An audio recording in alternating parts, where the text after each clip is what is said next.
athlete coming out of the Malmore Athletic Facility, and he had no idea what was going on. So in real time, I got to ask him, Nick Saban just retired, what's your reaction? He was floored. Yeah. I think it's going to be a wild night in Tuscaloosa. Yeah. I don't think people are sleeping tonight. Yeah.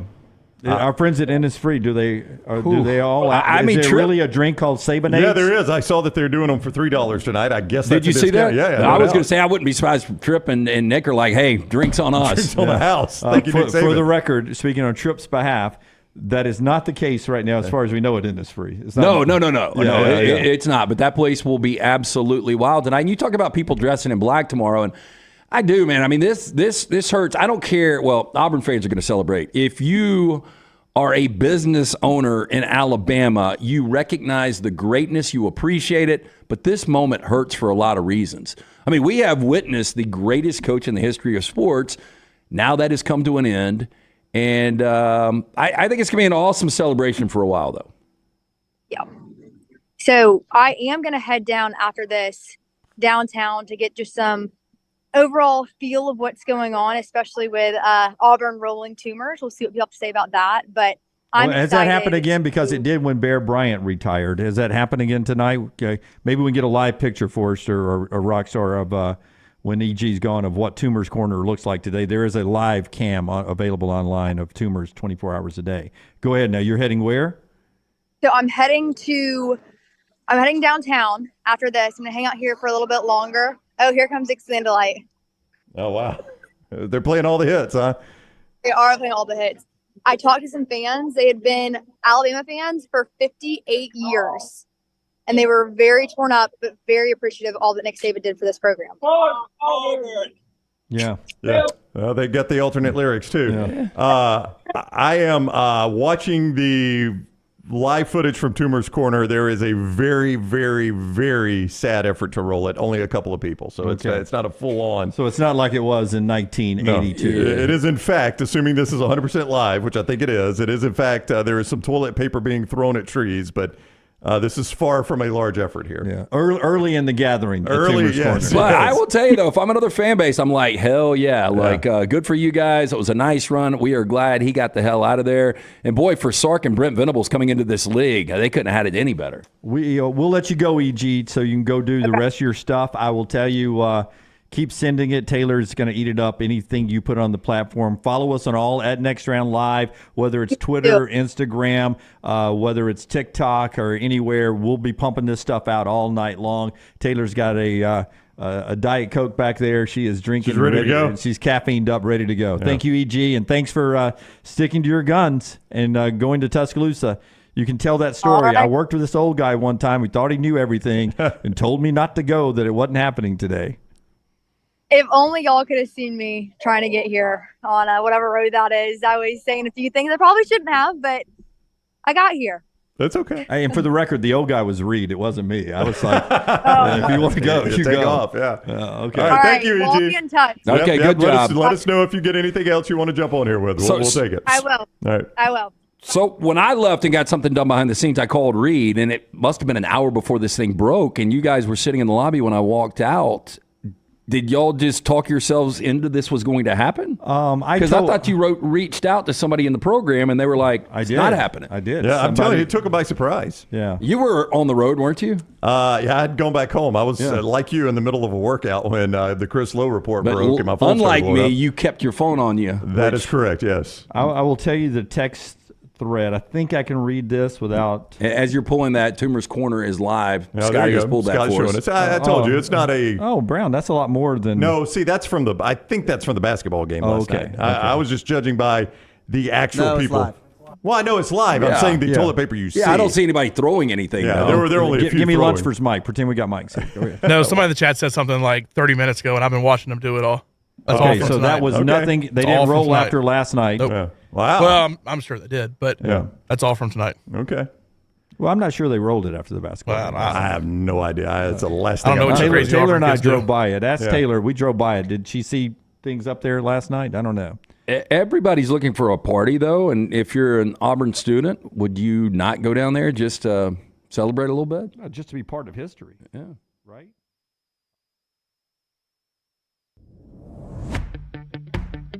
Jim Dunaway, Lance Taylor, Ryan Brown, and Rockstar.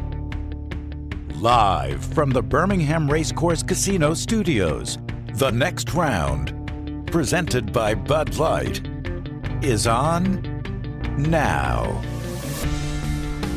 226 days from week 0, and the college football world is spinning now after yesterday's announcement at just after 4 o'clock Central Time, of Nick Saban leaving Alabama and 17 years of winning records behind him. If you're on the audio platforms with us, you just heard part of our 4.5-hour show yesterday, deep into the late night hours of us talking to folks like Terrion Arnold and Barrett Jones, who helped win championships there, Jake Coker, a championship, Slade Bolden, who played there as well, Josh Pate, Brandon Marcello, Aaron Suttles, Peter Burns. We've got more guests coming up throughout the show today.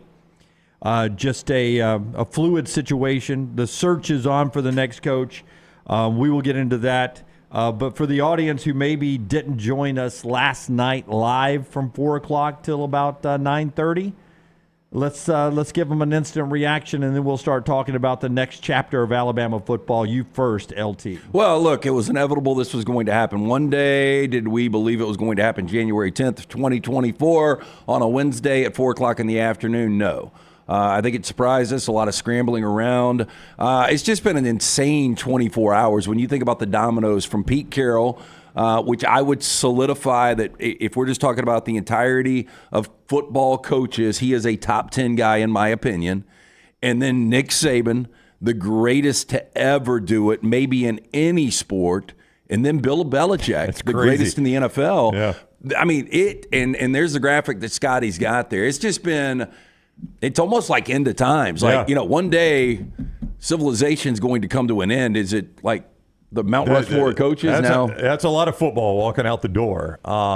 Give me those numbers as you say that, because you tweeted it out earlier, and I've looked at these numbers too. And when you say a lot of football walking out the door, it is massive. Jim, it's 872 coaching wins. I will say that number again between the three of them. 872 coaching wins at two different levels for Carroll and Saban, and in the NFL for Bill Belichick. 28 conference championships between the three of them. Yep. I don't think that number, I mean, that's not even a believable number, that three coaches could combine for 28, and that's AFC, NFC, and Pac-12 and SEC, obviously. Conference championships.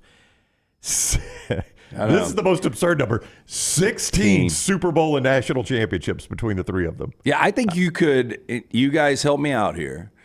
But I think you could take the current NFL coaches active and the current college football coaches active, combine them all, and see if they ever had 16 championships now. I don't think you're anywhere close, and that's in three guys. And I'll even give you Kirby and Dabo. You can have them all. I don't think it matters. That's three guys, and all of that walked out the door in a 24-hour period. It's insane. 9 national championships, 7 Super Bowls to get to that 16 number if you're trying to add those in your head there between Pete Carroll, Nick Saban, and Bill Belichick, who is the official announcement news conference will come at 11 a.m. today up in Foxborough. I think there were people in Seattle that believed Pete Carroll was making some bad decisions and the roster had kind of overtaken what was going on there. So I don't think people in Seattle were shocked. Nobody in New England was shocked.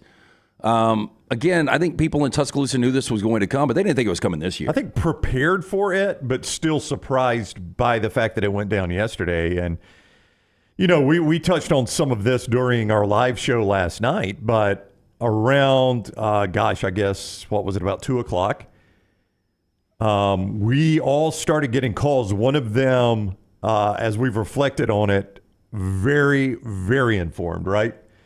That kind of changed the tenor of the whole day for us, because when this person called us and when we knew this person's connection to the situation, we were like, let's listen to this one. This one is not just random message board. This has got some steam to it. That's when we all started calling. That's right. People we knew inside the building. And that was what was crazy to me, is the people we reached out to inside the Malmore building, guys. This is the center of Alabama football universe.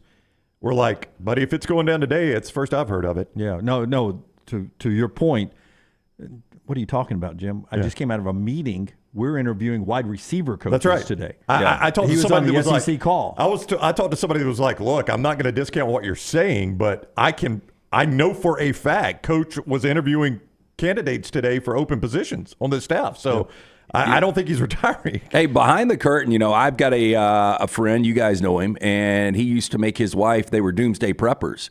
He would wake her up in the middle of the night, and she was on the clock. They would drill? Yeah, and so to speak. So I think, So I think if she got her time right, then that would go on. But behind the scenes, I don't think we had a master plan for this day. We had kind of discussed it, but it came together quickly in 30 minutes to an hour yesterday because of the conversation that you actually had with somebody. So really thankful for that conversation, but I kind of leaned that this was going to happen, but I did not expect it to happen. Yesterday. You've said it for the whole season, so you've more than leaned. You've said you thought it would happen, but that's what was shocking to me about this, Jim. When people have asked, were you surprised? The answer is yes and no. I'm not surprised that Nick Saban retired. That was always going to be a possibility, at some point, and just simple, intelligence tells you the longer he coaches, the closer he gets to retirement. The surprise came when we received that tip and we started reaching out to people close to him and people in that building, and nobody knew it. That's why I was surprised yesterday. To get that Chris Lowe tweet immediately followed by your intel from inside the meeting, I was stunned, really, at 4 o'clock. I'd kind of thought the story's passed. It's not going to be today. May still be this offseason, but not today. And then, boom, it just all went down. And listen. From inside the meeting, what you were talking about, right before Chris reported it, holy crap, he just announced it. Yeah. That is from inside the meeting where it was announced, texted to Dunaway. Holy crap, he just announced it. And that was somebody Use a different word. That was somebody, it was a little more explicit. But that was somebody you had reached out to earlier that was like, Jim, if this is happening today, he hasn't told anybody in the building. I would know. We all talked, even in Pasadena, that he would work until the final seconds as the coach at Alabama.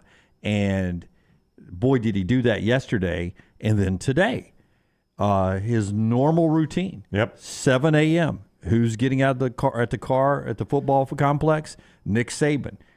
Cedric opens the back door, grabs the bag out. I was seeing the video from Fox 6 earlier today. Bag picked out of the back. They walk in. There's some security. The state troopers are there to keep the media and anybody who would be there, but they escort him into the building. He's back the day after he has announced his retirement. He's back in the building today, I'm sure, working to he's help still under contract, man. to help under the transition. No, I firmly believe the next coach, and we'll get to that aspect a little bit later because I think it's going to happen pretty quick, and I think it's one reason he's there today, is to the extent the next coach wants Nick Saban's help, and the next coach would be insane not to. I think Nick Saban is willing to, almost like you've seen how during the inauguration, like the current president of the United States, his office is intact. He leaves. They bust that out, put the new office in, and the new guy comes in after the inauguration. I will be think that's the way it'll be. shocked, whoever the new guy is in this press conference, whether it's today, tomorrow, Monday, whenever it is, that the majority of the press conference is about Nick Saban and what he has built at Alabama. Yeah, I think that will be because you give me Nick Saban. I think the Bear Bryant Houndstooth stuff kind of rubbed him. We're doing something different here.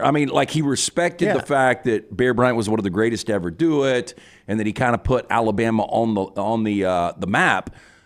But I don't think he wanted to be overshadowed by that. I think the next guy's going to be like, hey, look, this is just the way it is. Well, I think the Houndstooth thing for Saban is so contrary to the way he lives. You can't live in the past. It's got to be all about the next game, the next play, the next day. Opening news conference. Yeah, and we can keep talking about it, or we can go do it. Yeah, and Houndstooth was the past, and I don't think it was anything about Bear Bryant or being whatever. I just think it was.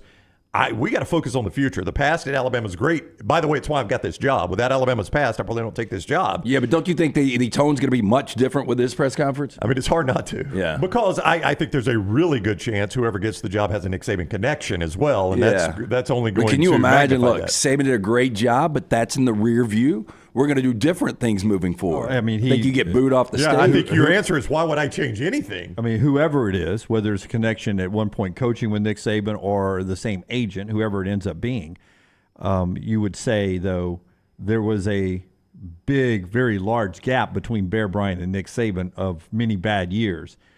The next guy coming in right now would learn from history not to, like Ray Perkins did, and punt that history to the side like Ray tried to do instantly. You would want to embrace what's in place. In fact, okay, so how did you – okay, this is the recruiting board. I'm not going to change the recruiting board. Are you recruiting these guys? We're going to keep recruiting those guys. You get the lunch from where? We're going to keep doing that for now. We'll ease into a transition, but we're not going to change the way the chicken is made here in the football complex because it has worked since 2007. Yeah, so it's very different than when Saban took over. Big gap between Bear Bryant and Nick Saban. Yeah, I would agree. So I do think it is going to be a little bit different, but I mean, again, if I'm the coach that takes over, I don't come in and make sweeping changes. Why would you, right? I try to blend my core values. This is what I feel like my core values. I try to blend that with what Nick Saban was doing. And and I'm leaning on Nick Saban as much as he'll let me lean on him. Yeah, because I firmly believe, there will be some crossover where Nick Saban's standing in front of that recruiting board, probably going over every player they're recruiting over the next 3 years and giving that guy detailed information on this player.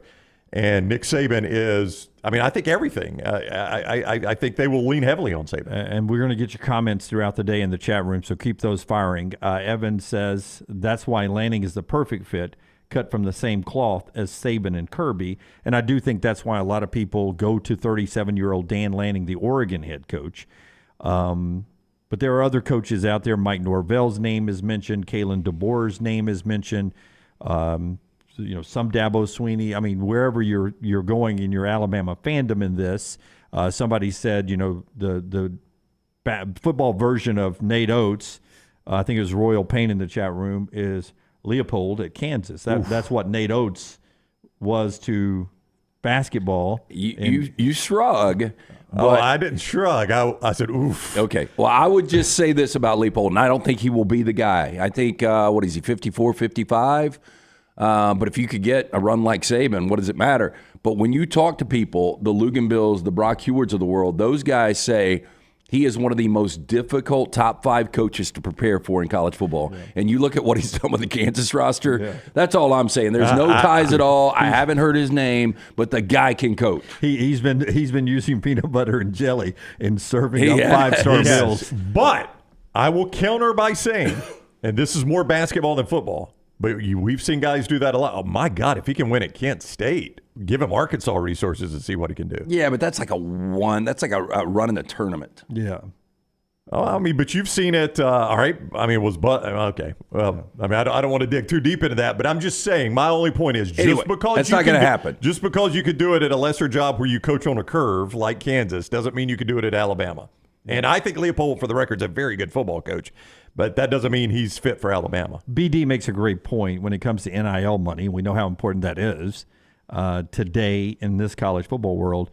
Where Dan Lanning is right now, Phil Knight can write NIL checks bigger than Aaron Suttles, he says, but Aaron Suttles, who helps run Alabama, 100% truth to that. Phil Knight, I believe, is 84, 86, and I always wonder what Nike's contribution to the Oregon athletic program will be after Phil Knight passes away. I guarantee if Phil's got something in writing. And I would also guarantee with the money he's got, there's a good portion that will go directly to Oregon and maybe that NIL. 85 is I'll say this, and look, I will be in the minority here. I believe Dan Lanning. If I'm Dan Lanning, I'm staying at Oregon because you have an opportunity now going to the Big Ten. You're secure financially. You've got an opportunity to do something nobody at Oregon has ever done before. And also a team that is being projected top five in the country next year. Yeah, and that's a known. But if you came to Alabama, you're taking over a team's projected top 5 You too. are, but again, you're following the shadow, and Lanning can do his own thing. So I think he's set. I think Kalen DeBoer would take this job, and I think it would be the best hire you could get right now. Why is he not set at Washington compared to? Both of them are going to the Big Ten. They are going to the Big Ten, but the Washington brand, I don't know what their NIL situation is. I just know that roster is not going to be close to what it was this year. That's right. Okay. And I don't know what DeBoer, coming to the South, at least Lanning's got some ties there, but I think DeBoer would be a slam dunk. I think he would take it. Mike Norvell, you made the point yesterday when we were doing the after show. The uncertainty of Florida State conference affiliation with the ACC, he would definitely take it. I mean, I think Lanning, it is a decision. Now, with his ego, I think he probably would take it. Yeah. At age 37, he probably could get a couple of opportunities in his coaching career to take the Alabama job if the next hire doesn't work out for a long, long time. You know what I mean? Yeah. He doesn't have to take it now. He'll have options. I like Dan Lanning because of the ties in recruiting. You've loved him for years, Brown. I have. Now, I have seen some in-game stuff that worries me a little bit, if I'm being honest about it. But, I said pretty early on, I think he's Nick Saban's replacement. I think it was right when he got the Oregon job. And then, of course, the first thing he does is go out and get blasted by Georgia. And it kind of looked laughable for me to say that. But I have said all along I thought he would be Nick Saban's replacement, and I'll stand by that. Here's the thing I would say about Oregon and Phil Knight. Phil Knight has been involved with Oregon how long? A long time. Let's just say my lifetime. Your lifetime. No, the mid-70s. Okay. Yeah, since they invented the shoe. Start at 50 years. Start at Mike Bellotti and give me the ending of every coach there.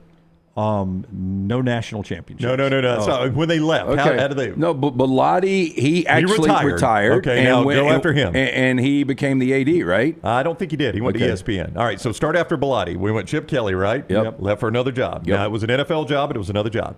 Went to Mark Helfrich, who they had to fire, right? Played for a national championship. Willie Taggart, who left, go to Florida State. These are dark years now. This is but their I'm getting version. to a point. Their version of the Mikes. left to go to Florida State. Yeah.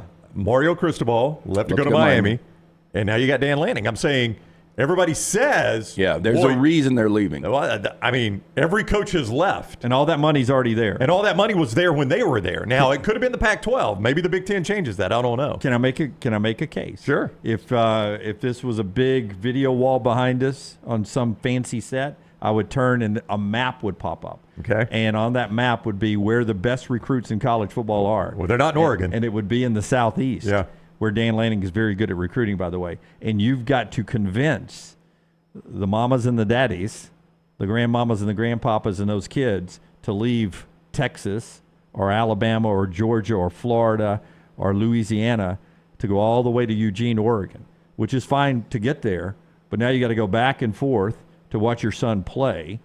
Now you're going to the Big Ten to see the away games. Meanwhile, when you're recruiting in the Southeast, where Dan Lanning's really good at recruiting, or anyone else, you're playing the games in the footprint. It's easier to convince the kids to stay there than the best football players in the world to go all the way to Eugene. Yeah, because they make their living in California anyway. Parents can drive as well. Yep. I continue to hear Lane Kiffin, and somebody just asked me what my opinion on Lane Kiffin is. And Scott, I don't know if this would be on the fly and you got a million things going on, but we've had some Lane Kiffin tweets that Scott has thrown up before. I cannot imagine the head coach at Alabama like trolling people on Twitter. That's what he was doing yesterday, man. Lane Kiffin is a really good coach. He is great for Ole Miss. He's a great offensive mind. It would be a disaster in my opinion. Alabama fans, do you really want your coach on Twitter trolling people? That's all I would say. No, I would. Here's Lane yesterday. All right. No, this was a couple of days ago. Yeah. About Kirby Smart. For those that are on audio only, this is Myles Garrett reporting that the betting odds to be the Falcons' next head coach, Bill Belichick, which is still true. A lot of interest in Atlanta and Bill Belichick. Ben Johnson, Jim Harbaugh, the betting odds. Lane Kiffin quote tweets that and says, "At Kirby Smart, Georgia is my pick." Yeah, trolling Georgia. Kirby not pictured or mentioned in the tweet. Lane shoehorns him in to troll him. I mean, and some people like that stuff. And, personally, I find it funny. I just don't want my head coach doing it. Again, we talked about I want my head coach robotic, especially if you're taking over for a guy like Nick Saban. And that's the thing is that's who Alabama, I said this last night and I'll say it again. I grew up in this state. I've lived my entire life in this state. And I am not trying to speak on behalf of Alabama fans. I'm just saying I think I know Alabama fans because I've lived with Alabama and Auburn fans my entire life. Alabama fans may say one thing, but I think the majority of Alabama fans want their football coach, their priorities to be number one, winning football games. Number down the line, everything else. Like, you could say you want him to be a family man or you want him to go to church and you can do all those things to win football games, but they want the priority to be winning football games. And that's it. And I mean, if he does mission work for God or whatever, that's great. But win football games while you're at it. I think it was a T-shirt ideal that got shot down up here. Football, faith, family, country. and nobody wanted to do it. But I mean, font keeps getting smaller. it's not it's too like late. the eye The chart font keeps getting smaller. It's like the eye chart. Yeah. That would be good. Put that one right after the Thank You Goat T-shirts. Got a lot to get to on the show. I got an amazing number from Max Olson here, and we will talk about Nick Saban, his time. We'll be talking about Nick Saban and his time in Tuscaloosa for years. But everything that's going on, developing news, Emily Grace McWhorter on her way to Tuscaloosa like she was last night, getting a reaction from everything going on in T-Town with the fans and everyone who is there.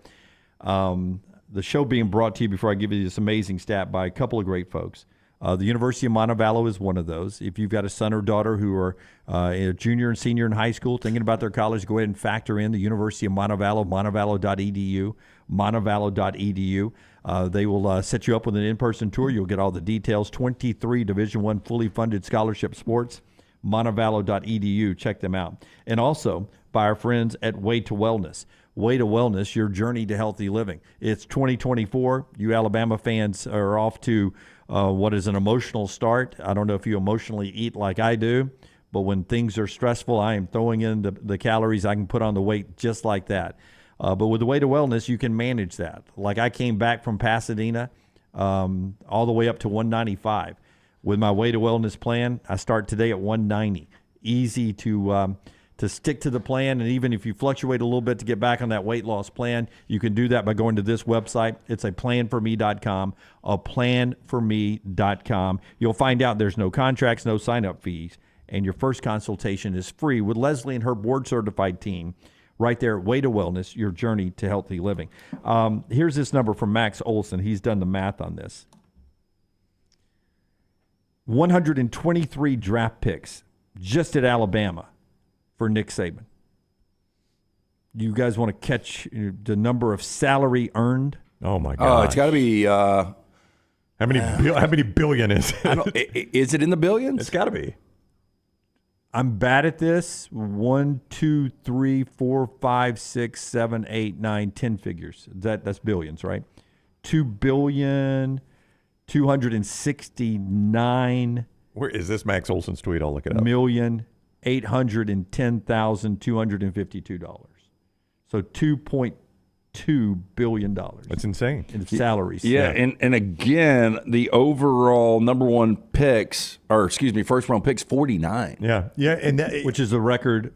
Joe Paterno next with 33, Bobby Bowden with 32. I mean, you think about it, if coach 49 years, if you had a first round pick every year, you'd be like, damn, that guy, that's a heck of a job. He's doing something good. Half a century. Yeah, I it's funny to me that you could probably do an entire show of just Nick Saban's stats at Alabama, and they would all blow you away. But sometimes just reading them, I've lived them, but read them, and you're like, holy crap. And I think it was our buddy Dan Wetzel today with his column about the retirement of Nick Saban, described him as a man that had more first-round draft picks than total losses. How does that even compute? The guy coached 17 years of college football and had more first-round draft picks than losses. No, I think maybe at Alabama, I think his overall college career, even including LSU and Kent State, I don't know if he had 49 losses. In Toledo? Excuse me. Toledo, Michigan. Now, when you factor in Michigan State's probably going to get him there. That's going to hurt him there. That was a bad program he took over at Michigan State. All time, Lance, 292, 71, and 1, but it's a heck of a lot closer than you'd think it'd be. 206 and 29 in Tuscaloosa. Yeah, 34, 24, and 1 at Michigan State. That's what ran up his loss total. He only lost 16 games at LSU, 2 at Toledo, and 29 at Alabama. But now that includes forfeits. It's actually 24. Yeah, because of the 2007 forfeits. Yeah. We can't count those. No, I don't count those. Those are games that were won on the field. So I'm adjusting it to 210. We'll go back and put those in the win column. Yep. 210 to Holy shit, 24. he never, in all of those years, Toledo, Michigan State, LSU, Alabama, he never had a losing year. Isn't that insane? Never. Yeah. The closest he came really was his first year at Alabama, and he had a couple 6 and 6s and 7 and 5s and 6, 5 and 1s early at Michigan State before he finally got out of there. Dude, that is almost impossible. It really is. Wow. All these years and still something astonishing. His one losing year with your shitty Miami Dolphins. And that's what's funny about that is how that gets played. Like Nick Saban was a failure in the NFL. Guys, Miami was 4-12 the year before he got the job. And by the way, it fired a coach. He comes in and goes 9-7, which I'm not going to argue is a great record in the NFL. It's not bad, though. But it's not awful, and they just barely missed the playoffs by one game. Missed playoffs by one game. Yeah. Missed the division by one game, thus the playoffs by one game. The next year, he's 6-10. Again, not a great record. I'm not going to argue that. The year after he leaves, they're 1-15. So they're 4-12, 9-7, 6-10, 1-15. And you're going to tell me he was a failure in the NFL? Yeah. I mean, it wasn't awesome, but he's far from a failure. Where you can't recruit 25 first-round draft picks. I've seen people that call and use a portal. Yeah, I saw a list one time that had him as one of the 5 worst NFL coaches or college coaches coaching the NFL. Like, you're insane, man. I mean, when you consider they were 4-12 on one side and 1-15 on the other, the guy was like, what was the math? 15-17 overall or whatever it was? 15-17. Yeah, 15-17. And on either side of it, it's a disaster. They're 5-27. If they clear Drew Brees, how different are the career arcs for Nick Saban, Sean Payton, Alabama football, the Saints? Keep going. Yeah, I mean Miami. SEC schools. I mean, it's maybe the coaching cycle of Kirby Smart, how he ends up. I mean, there's no telling what all it changes. With AI now, would it be fun to have a program where you're like, okay, I'm going to put this moment in history and you tell me how it plays out. Oh, wow. And I'm going to sit back and I'm going to take 6 hours to watch you diagram what would have happened. That's an app idea right there that would make millions of dollars. You just go to any point in history and put in, instead of this happening, this happens. Yeah, John Wilkes Booth doesn't pull the trigger. Yeah. And then what happens? That's crazy. Okay, we got commercial. We went 4.5 hours without commercials. We got to take breaks today. We'll keep them at a minimum as much as we can today. But when we come back, we'll continue this conversation. No solid guest lists right now, but we do have a couple on the books coming up, right, Brownie, at certain times? Yeah, Cory Reamer was on that first set of Saban teams. He'll join us coming up at 10 o'clock. The Arkansas State Athletic Director, and it'll be interesting to talk to Jeff Purinton, good friend of ours, was brought into Tuscaloosa to kind of be Nick Saban's media, liaison, basically, liaison with the media. Worked his way up in the athletic department now as the Arkansas State Athletic Director, but he also was in that same position with Bobby Bowden. So this is a guy that has worked with 2 absolute coaching legends. And I love watching Purinton work that job because he was the one guy that really didn't care if Nick Saban gave him shit. I know. He would smile about it and be like, yeah, he's in a bad mood today. Yeah. Yeah, he was like, So it was he's got impossible some- to fluster. Yeah, I don't know how many behind-the-scenes stories he'll give us, but he's got great insight. I know Reamer has got some really, really good stories. And what time is Purinton with us? 10:30. 10:30 there with Jeff Purinton. Other guests could hop on. If you missed it last night, I gave you the list, but I'll give you again. They're available on our video platform at YouTube. The whole show is Terrion Arnold, Jake Coker, Slade Bolden, Barrett Jones, Josh Pate, Brandon Marcello, Aaron Suttles, Peter Burns, all last night. If you watched our live show there, those are forever right there in the programming from last night. All right. Show being brought to you by Dr. B. Tell us about Dr. B, and we're back in a moment right here on TNR. Yeah, again, when I started to thin out, Dr. Beckenstein is the name everyone said I needed to go see. I actually got to see Dr. B this past Monday night, eating dinner and one of our clients at Walk-Ons. Just a great dude, but my hair has more than doubled in thickness since the first time I went to see Dr. B. Call the number, schedule the consultation, 205-319-0316. You can also go online to learn more. Go to t3hair.net. For more than 20 years, women and men have turned to Dr. Beckenstein for a range of cosmetic and reconstructive procedures. He will use that experience, his advanced training, and genetic testing to help his patients fully understand the procedures they are considering. Call Dr. B today, 205-319-0316 or t3hair.net. Everything Next Round is on demand now in the podcast section at nextroundlive.com.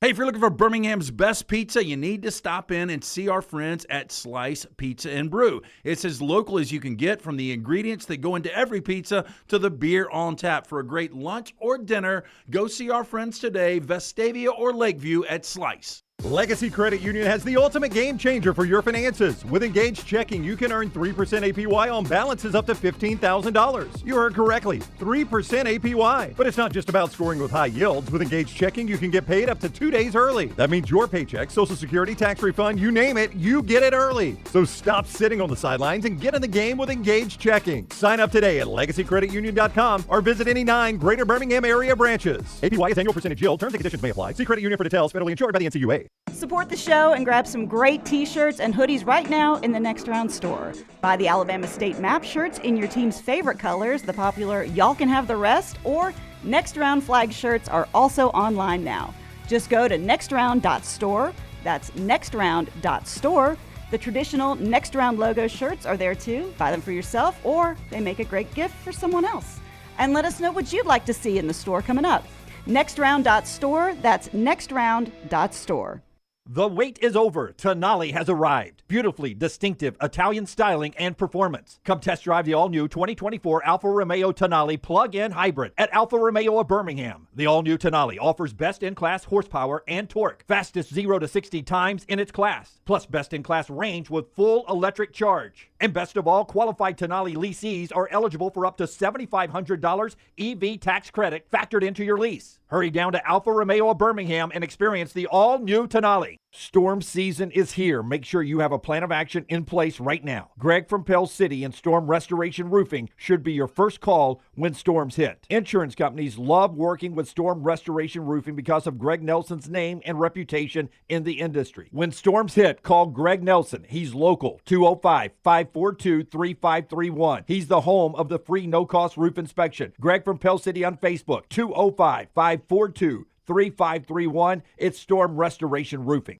Hey, Lance Taylor from the Next Round to tell you about one of our favorite places for breakfast, lunch, and dinner. That is Hamburger Heaven since 1982. Hamburger Heaven has been serving Birmingham's best hamburgers, cheeseburgers, French fries, hand-spun milkshakes, and sandwiches made fresh to order. All of their ingredients are fresh and prepared daily. This includes their beef, always fresh, never frozen, hand-pattied each and every day. For breakfast, lunch, or dinner, visit any of the 4 locations, Highway 280, Irondale, Gardendale, and Homewood. Want more of The Next Round? Download the app or visit nextroundlive.com for the latest podcast, The Mystery Fifth Hour, our Not For All Ages podcast, The Last Call, and the entire Double Down Media podcast family. All at nextroundlive.com and on the Next Round app.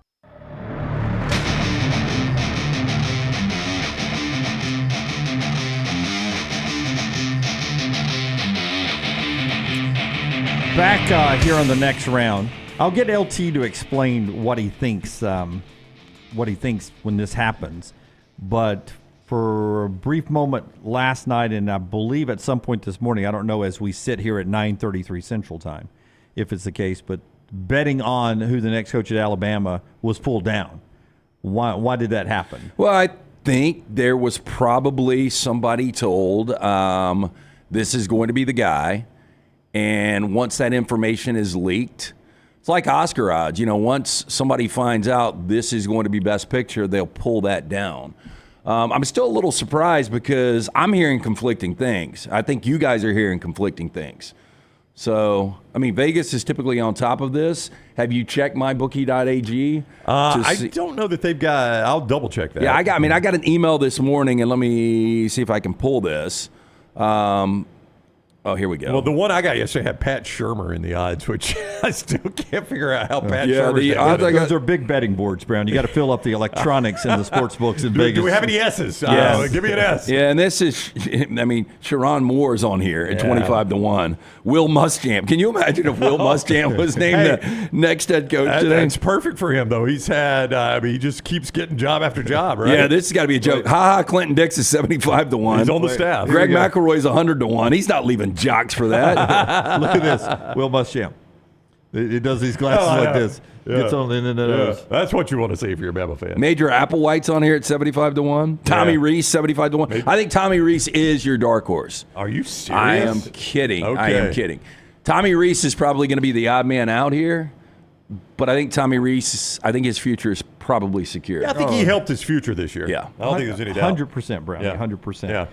That's, we mentioned this last night in our 4.5 hours of showtime was that, lost in all this, the players have options.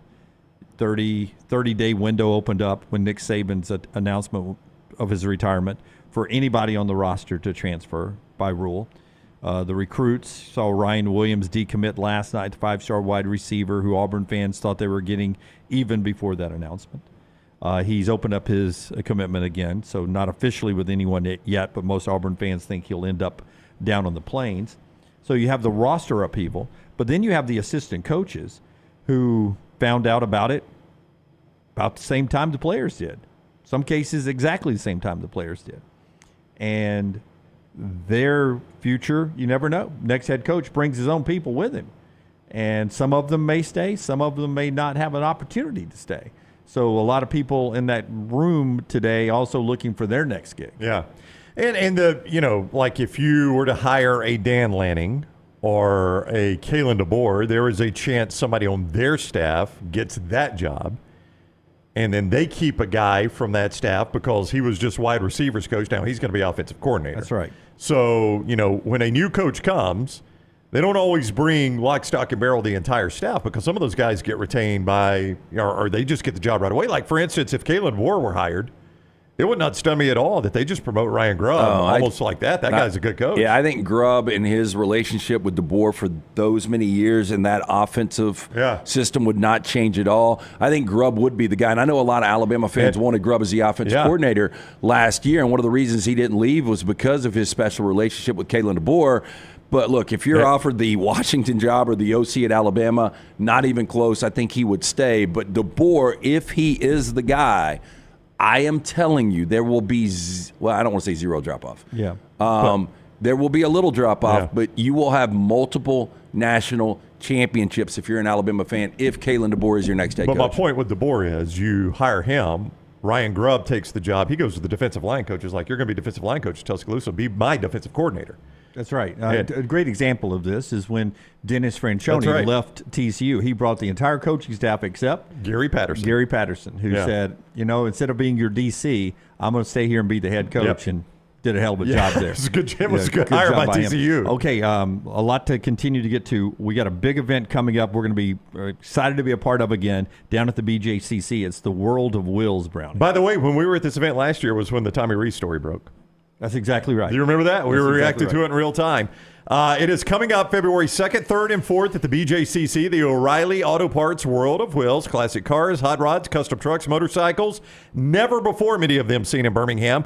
Shop vendors, register to win prizes, meet celebrities, including, I'm excited about this one, WWE legend Mick Foley. Oh, what a guy. Mick Foley's an interesting cat, man. Yeah, and we're going to have him on the show. Rocky and I had him years ago. He's a fantastic interview. Yeah, because he did unique. He came to the Comedy Club Stardome, and it wasn't, he did comedy, but he also did kind of an open forum where he talked about life, politics, all kinds of stuff. So he is a fascinating guy. You can meet Dave from Ken Digit Designs. I know Rockstar is a big Ken Digit fan. Dave? Yep. And Jerry Mathers from Leave It to Beaver on Sunday.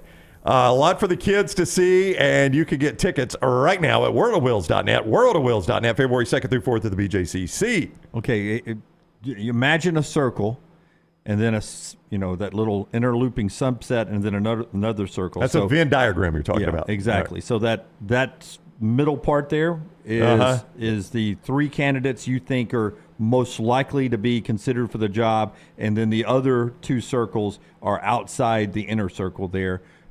Who are the three guys you say Greg Burns working on the most, or you think is on his short list right now? If I said Lanning, DeBoer, and Norvell, would you think the next head coach from Alabama comes from one of those three? Lanning, Norvell, DeBoer. I think 80% one of those three. Brownie? If we're doing seesaw.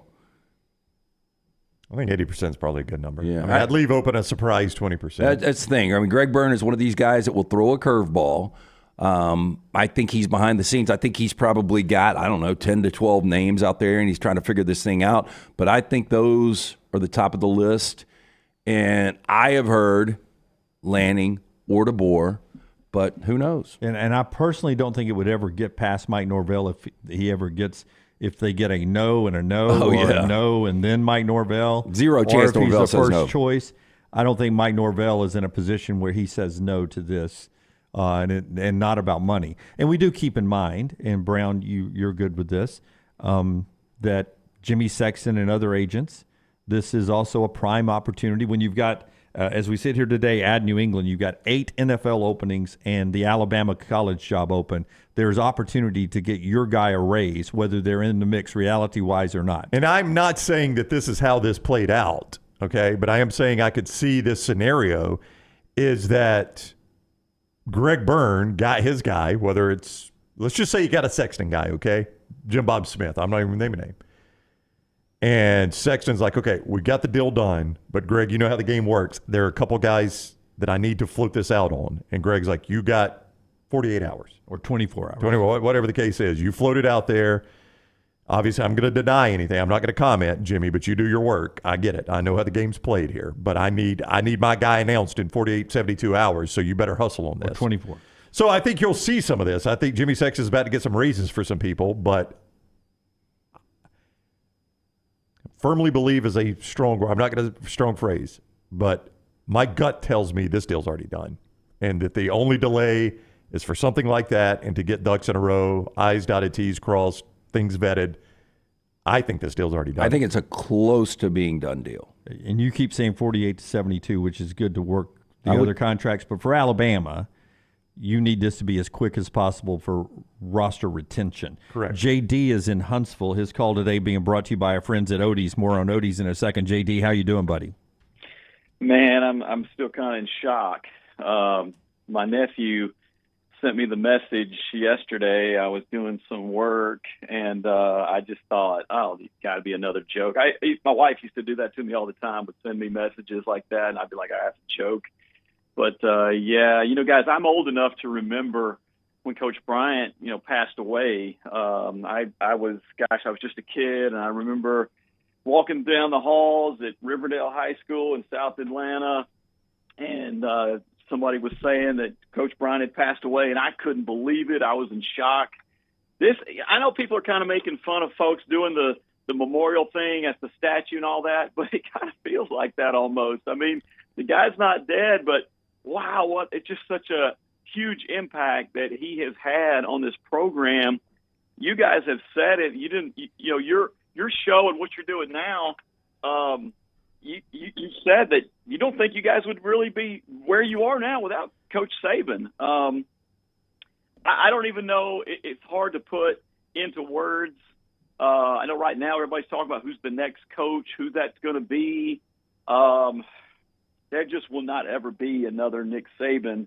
And we are all very fortunate that are Alabama fans to have, lived through this. And I think somebody said it yesterday. I forget who it was. He made the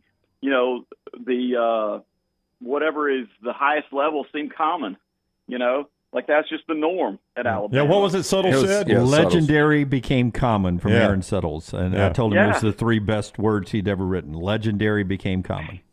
Just, and so you read all these things, and I'm one of these kind of a stat nerd, and I keep up with things where every recruiting class has a national championship ring, and some of them have 2, and even that one class has 3, just crazy stuff like that. So I can remember any time another coach would get compared to Nick Saban, I would just laugh and like, that's nuts. Okay. They said, well, Dabo, cause and then Dabo kind of fell off and now everybody wants to compare Kirby Smart, but truth be told, there just will not be another Nick Saban. And in this coaching, in this football environment that we have now with NIL and the transfer portal, it's about near impossible. So I hope I have a lot of confidence in what the athletic director is going to do and how they're going to find.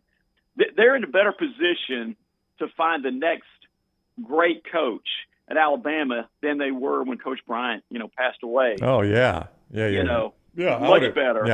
Yeah. I've always said, okay, go ahead, guys. No, thank you, JD. I appreciate it, man. No, the reason they're in a better position is Alabama is at the forefront now on facilities. The program just overall is in better shape than when Bryant retired. Bryant retired on the heels of a Liberty Bowl appearance. Nick Saban retired on the heels of a Rose Bowl appearance at the college semifinals. Bryant did walk off the field with a win, though. Yeah, that is a good point. Yes, he lost his last game. Alabama would have too if they'd played Illinois. Yeah, that's true. If it had been Illinois in the Rose Bowl instead of Michigan. So, yeah, the program is in far better shape right now. The facilities are up to date. I don't think they were even in Bryant's day, Jim. And keep in mind, 17 years of winning records for Nick Saban in Tuscaloosa. The kids you're recruiting are 17 and 18-year-olds. They don't know Alabama without Nick Saban. They don't know Alabama as a team that's not ranked number one at some point during the season. They don't know Alabama as a team that's not in the BCS or not in the college football playoffs virtually every year. So you're inheriting, unlike Ray Perkins after Bear Bryant or anyone until Nick Saban, you're inheriting a name that when the hats are down on recruiting day, right, there's usually either Alabama where you're going or the school you're going to and an Alabama hat. Usually somewhere on the table there's an Alabama hat. Yeah, I don't think that would change under Dan Lanning. I don't know about Kalen DeBoer, and it's not that I doubt Kalen DeBoer as a coach. It's just that he's never really recruited in the Southeast, and that could be cutthroat, man. But I do think he is smart enough that he would surround himself with the right recruiters. I would agree. Let's not forget, going into Monday night, he was 9-0 in 2 years against ranked teams. Yeah. With less talent. Was it 9-0 against top 10, or was it 10-0 again? I mean, it's I don't know what it was number. against top 10. It was 9-0 against ranked teams in 2 years, though. Yeah, and the man can make a mean sandwich, I've heard, right? Kalen DeBoer? Yeah, wasn't he the one that was making sandwiches on the side of the road one time? Yeah. From back in his Sioux Falls days. Yeah. Daniel says 10-0 now against ranked opponents before he lost the other night. Ashley, there are Alabama fans who have never experienced a losing season. Will be a rude awakening. Yeah, if you've got the freshmen, the sophomores at Alabama have no memory of bad Alabama football. I don't see a losing season. I don't really care who comes in. Yeah, Alabama's a long way from a losing season. I would be shocked if there's a losing season in the next decade. Quick break here. Back with more coverage as we continue on top of the hour. We'll talk to former Alabama great Cory Reamer, part of that first national championship team. The show being brought to you by our friends at Odie's. Odie's Tavern. Last night the question was, which came first, Mattel, the toy/board game brand, or Michael Douglas, the actor? I think I'll go Mattel. I'm going to go Michael Douglas, the actor, by 2 years. Michael Douglas, 1944. Mattel, 1945. Oh. Kind of threw people off because of the Barbie angle. I guess they thought Barbie was older than that. Another fun fact about Michael Douglas, you know who else's birth name was Michael Douglas, who was an actor who had to change it? Jimmy Dunaway, Michael Keaton. Really? Birth name is Michael Douglas.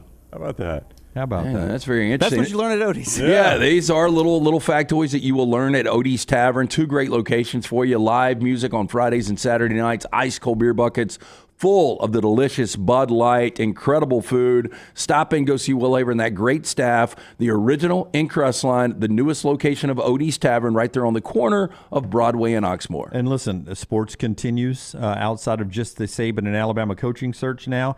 Bill Belichick's retiring at 11 a.m. Central Time in Foxborough, that official announcement. Last night in basketball, after 1-2 lost 2 nights ago. Last night, number 3 Kansas loses at UCF, and we all get sleigh sweatshirts or hoodies because Tennessee gets beat in Starkville. Mississippi State gets the win. So just in the last 2 nights, number 1, number 2, number 3, and number 5 have lost in college basketball. It's going to be a wild year. We're back in a moment on TNR. Follow Rockstar on Twitter @RockstarBHM. Are you ready for a winning season in your finances? Legacy Credit Union is bringing you a slam dunk deal on their credit cards. Apply for their balance transfer and pay 0 balance transfer fees. That's right, there is no balance transfer fees, and they're offering a jaw-dropping 2.99% APR for the first 6 months. Whether you're looking to clear the cord of those holiday expenses or just wanting to streamline your finances, apply online today, LegacyCreditUnion.com. Annual percentage rate, terms and conditions may apply. See Credit Union for details. Federally insured by the NCUA. For more than 40 years, Red Wing Shoes has been helping the hardworking people of Alabama. This is why Red Wing Shoes has created the 3-step comfort solution. Step 1, a certified fit specialist will use a 3D scan to electronically measure your feet and arches. Step 2, the fit specialist helps you get the appropriate footwear for your occupation. Step 3, customize your boot or shoe with a Red Wing orthotic. Whether you have a high arch or flat feet, Red Wing has comfort solutions for you. So experience comfort at its best. Visit one of the Red Wing shoe stores located in Pelham or Trussville. When it comes to great clothing, I love comfortable clothing that I can also wear to the golf course or anywhere I go. I get that from Roback. Ryan Brown here for the next round. Whether it is the softest hoodies you'll ever find, they're great quarter zips, the polos, the pants, the crew necks. You can get them all at Rhoback.com, and we're helping you save. Your first order at Rhoback.com can get a 20% discount when you use code TNR20.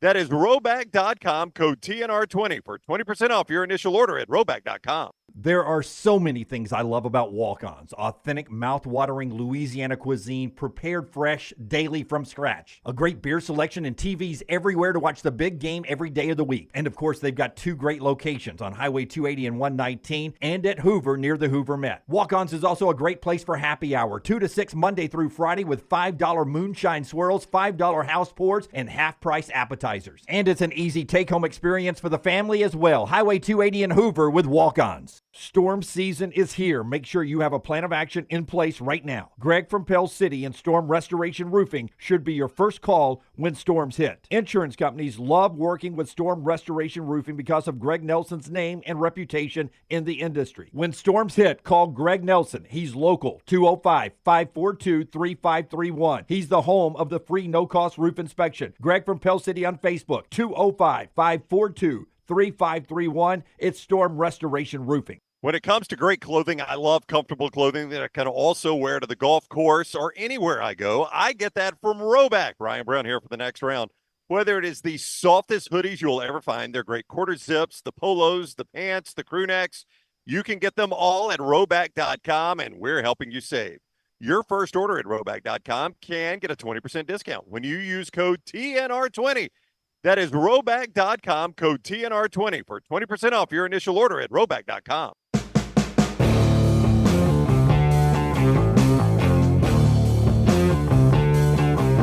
LT's got some 4 downs here from our friends at Slice.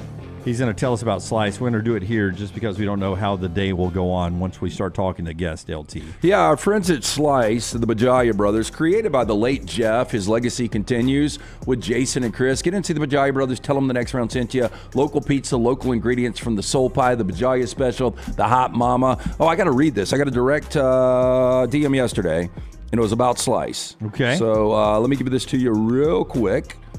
I ate lunch there yesterday, by the way. We ate dinner there last night, too. Slice Pizza brought us while we were doing our 4.5-hour show. Andrew sent this at 1:22 p.m. before Andrew knew Nick Saban was retiring. Up in Birmingham for her wife's doctor's appointment. Finally tried Slice. Better than advertised. We'll be back as much as possible. That away. So good. That's all we got to say. 4 locations. For more information, slicebirmingham.com. First down. Who ultimately had the better career, Bill Belichick or Nick Saban? You know, I know it's just down the road and it's a homer comment, but with all we know about John Wooden's time at UCLA and just how different of a time that was in the world and in sports, I personally think Nick Saban was the best coach in team sports history across the board, college, NFL, whatever. So I'm going to go Nick Saban.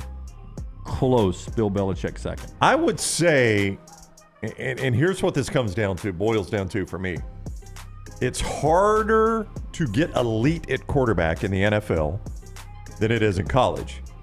But it's harder to stay elite at quarterback in college than it is in the NFL. I agree with you. Because once he got an elite quarterback, it was all on. Now, Belichick had to do a lot, and that is no guarantee to win Super Bowls by any stretch of the imagination. But Nick Saban has to do it year after year after year a lot of times, or every 2 or 3 years. So I think I would go Nick Saban. Yeah, I would go Saban too. The fact really of the matter is, once Tom Brady was done in New England, Bill Belichick went the wrong direction. I mean, that's just, we always had that debate. Is it Belichick? Is it Brady? You could say it was a combination. It probably was. But, I mean, there was something a little bit more with Brady. So what Nick Saban has done, I think, outweighs what Bill Belichick did. Second down. Now, this will be something we can circle back. We can talk about a million times on the fly. It's probably not fair, the next 2 questions. But best player to ever play for Nick Saban in Tuscaloosa. When you said it, Derrick Henry was the first image that came to mind. I don't know that that's the correct answer, but it was the first person I thought of. I'm going to go a little different. Our buddy Barrett Jones, who was on the show last night, was the most decorated player in Alabama history and probably still is. Maybe until Devontae. Devontae Smith's pretty decorated. Devontae's a good answer. I'm going to go defensively. And I'm going to say Mika Fitzpatrick. I was thinking Mika Fitzpatrick as well. Let's circle back to that. I want to have time to think about that one. In fact, we'll be doing that topic for a while, for summers until the end of our career. And I mean, Julio Jones, wasn't utilized the way, but I mean, you can make an argument Julio was that guy. You can make an argument Bryce Young was that guy. Yeah. Jonathan Allen was a dominant defensive lineman. I thought about him too. I mean, so many of them. But Mika was my answer. Third down. The best Nick Saban team at Alabama. Again, we'll circle back to it. Many times. I think I'll be in the minority here, but I will say 2020 just because of the circumstances, the complete domination. There was only one semblance of a game. That was against Florida in the SEC championship. It never felt like they were going to lose that game. The numbers were just outstanding. To go 10-0 in the regular season of the SEC, then to be able to what did they go through? Notre Dame and then Ohio State? I'd say it was 11 SEC wins plus Notre Dame and Ohio State. Never be done again, by the way. I will be different. I'm going to say a team with a loss. 2011. I think that team was a dominant defensive team. Would have been my number 2. And they lost a game against an LSU team that I don't think gets enough credit as being one of the best college football teams, period, in the 2000s.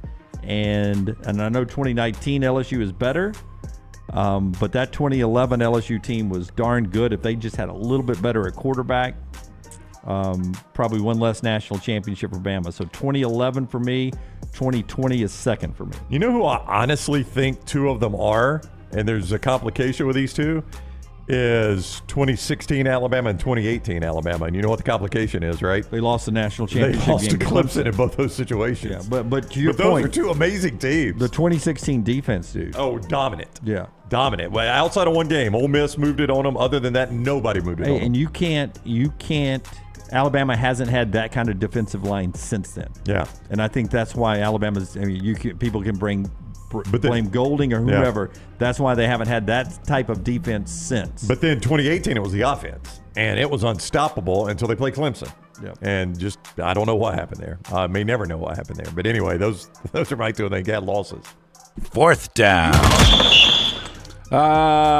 Number of national championships for the next Alabama head coach. I will put the number at 0.5.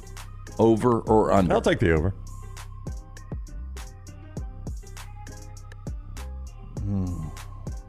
I mean, we're about to enter a postseason, very much like the NFL playoffs, where you've got to win 3 or 4 games. It'll be tough. Through a conference that will be demanding. But the access to the national championship tournament has never been greater. You know, it's going to be a tough conference, but never have you ever had a better chance of getting in the tournament to win the national championship. I mean, I will go over, and I will go over because of this. It just means so much to Alabama people that, you know, they're going to keep trying to win. Even in the 10-year period of darkness that people keep bringing up, the 10 years before Nick Saban got there still was 3 10-win seasons in there. Yeah. There were some losing seasons, some really mediocre, bad football, but there were 3 10-win seasons during a very bad decade of Alabama football. Roy Kent says James Franklin is the coach at 0. I would agree with that. There's 0 chance, though, that James Franklin is going to be the coach. Who is his agent? Is it Sexton? Because I don't know. Whomever it is, I think it's somebody who works for ESPN. Best in the world. Yeah, they deserve a medal. Because every good job open, his name is mentioned. And like he never meets anybody. When he was mentioned for USC 2 years ago, I don't think any of us believed he was even USC even knew he existed. Mike Bohn didn't even. I don't even think pick up the phone. I'll say this: if it's Dan Lanning, Mike Norvell, I think both of those guys would win one. If it's Kalen DeBoer, you're going to have multiple championships. Okay, now keep in mind, you just heard that from Lance Taylor, who told you all year long, and you guys made fun of him, that Nick Saban was coaching his last year. The best coach you can get is Kalen DeBoer. Lance Taylor, everybody. That is 4 Downs, brought to you by our friends at Slice. The show also being brought to you today by Storm Restoration Roofing. Greg from Pell City. All of you that are listening right now, I know it feels like your house has been shaken up and turned upside down, and to some degree it has in the football world on your football Saturdays. But your real home needs to be taken care of. That's when you need your roof inspected. How long has it been since you had that roof inspected? LT admitted the other day on the air, it's been a while. And he's going to get a roof inspection from Greg from Pell City. You can get it, and here's the best part. It's absolutely free. Free, no cost, no obligation roof inspection if you call Greg from Pell City, 205-542-3531, 542-3531. Or look him up on Facebook, Greg from Pell City, A-plus rated with the Better Business Bureau, insurance companies trust him, and a lot more. Check him out. 205-542-3531. He does storm damage too, or just roof replacement when they get old. But a loose shingle after this wind can cause an amazing amount of water damage up there. Get it checked out for free. 205-542-3531. That is Storm Restoration Roofing. Tyler Watts and Jim Dunaway on all things Alabama. Watch Talk of Champions at Rollside Pods on YouTube and wherever you get your podcasts. Hey, Lance Taylor from the Next Round to tell you about our friends at Gutter Cap. Gutter Cap's that patented aluminum cover system that fits over most existing gutters to keep out debris and eliminate that gutter cleaning. It's backed with a lifetime warranty, almost 20-year service record right here in Birmingham. Stay off that dangerous ladder forever. 45% off the retail price now if you call guttercapbirmingham.com. Call my good friend Chris Stewart now, 205-823-2212. Cap it, don't snap it. It's Gutter Cap. This hour of The Next Round is presented by the Birmingham Racecourse Casino, now featuring 7 days of giveaways with your chance to win a share of up to $125,000. The more you visit the Birmingham Racecourse Casino, the more chances you have to win. Spring weather is here, and our friends at Hemphill Services are offering a $69 HVAC tune-up plus 10% off any service call when you mention The Next Round. Call Adam, Chad, and the guys at Hemphill Services. Make sure your HVAC unit is ready to keep up with the changing weather. Hemphill Services, locally owned and operated independent train dealer. The team can service all makes and models. For all of your plumbing, heating, and cooling needs, call Hemphill Services. It's hard to stop a train. 205-229-2090 or hemphillservices.com. That's 205-229-2090, hemphillservices.com. Follow Next Round Live on Twitter, Instagram, Facebook, and YouTube. The social media team at Next Round Live will share the latest interviews and videos from UAB, Alabama, Auburn, and campuses all over the college landscape. You'll also get the latest highlights and news from the Next Round Live daily show. Jim, Lance, and Ryan will share their thoughts, and remember, you can always see the old shows on the Next Round Live YouTube channel. Subscribe, like, and don't forget to comment. Turn on the notifications so you don't miss a thing. It's Next Round Live on Twitter, Instagram, Facebook, and YouTube. Legacy Credit Union has the ultimate game changer for your finances. With Engaged Checking, you can earn 3% APY on balances up to $15,000. You heard correctly, 3% APY. But it's not just about scoring with high yields. With Engaged Checking, you can get paid up to 2 days early. That means your paycheck, Social Security, tax refund, you name it, you get it early. So stop sitting on the sidelines and get in the game with Engaged Checking. Sign up today at legacycreditunion.com or visit any 9 Greater Birmingham area branches. APY is annual percentage yield. Terms and conditions may apply. See Credit Union for details. Federally insured by the NCUA. The wait is over. Tonali has arrived. Beautifully distinctive Italian styling and performance. Come test drive the all-new 2024 Alfa Romeo Tonali plug-in hybrid at Alfa Romeo of Birmingham. The all-new Tonali offers best-in-class horsepower and torque, fastest 0 to 60 times in its class, plus best-in-class range with full electric charge. And best of all, qualified Tonali leasees are eligible for up to $7,500 EV tax credit factored into your lease. Hurry down to Alfa Romeo of Birmingham and experience the all-new Tonali. Start your day online with our website, nextroundlive.com, for the latest videos, podcasts, and college football stories. It's also a great way to stream the show or shop in the Next Round store. Stay connected by visiting nextroundlive.com. Jim Dunaway, Lance Taylor, Ryan Brown, and Rockstar. Live from the Birmingham Racecourse Casino Studios, The Next Round, presented by Bud Light, is on now. We're about to talk to an Alabama national champion, as well as we continue our developing story of Nick Saban's retirement that we went 4.5 hours on yesterday when it happened just after 4 o'clock Central Time.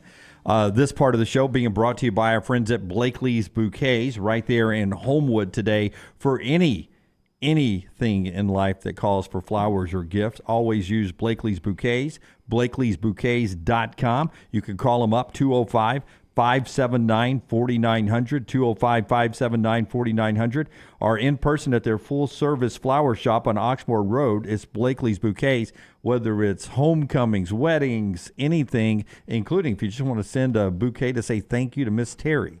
Great place to use it, Blakely'sBouquets.com. You get loaded down on that.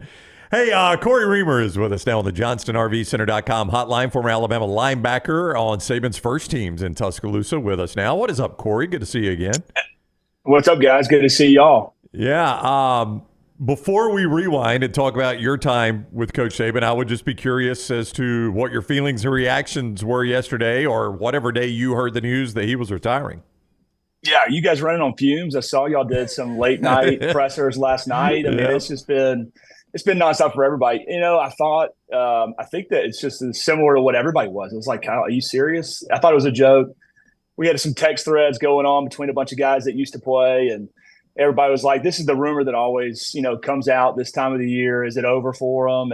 And a friend of ours who y'all know, AB, sent a text and said he'd heard the rumor was true, and we kind of just downplayed it and didn't think it was anything. And then 4 o'clock comes around and the phone just starts blowing up, and it's like, all right, Chris Lowe doesn't usually just throw out some unwarranted tweets like that, and it must be real. And it kind of just started to all unfold from there. It just seemed like it was just a wild way for it to happen. We all expected it to be that it was going to happen at some point, but having it happen in the way that it did, that there's some things behind the scenes that had to have gone on. This wasn't just a decision that just was first talked about yesterday. I'll be interested to see if we ever know what those details are, but kind of just shocked that it's actually happening. And we were all expecting it to happen at some point, but definitely didn't expect it to happen yesterday. Cory, everybody just assumes that Nick Saban's this robot that is all football. Yeah. And look, that's a big part of it.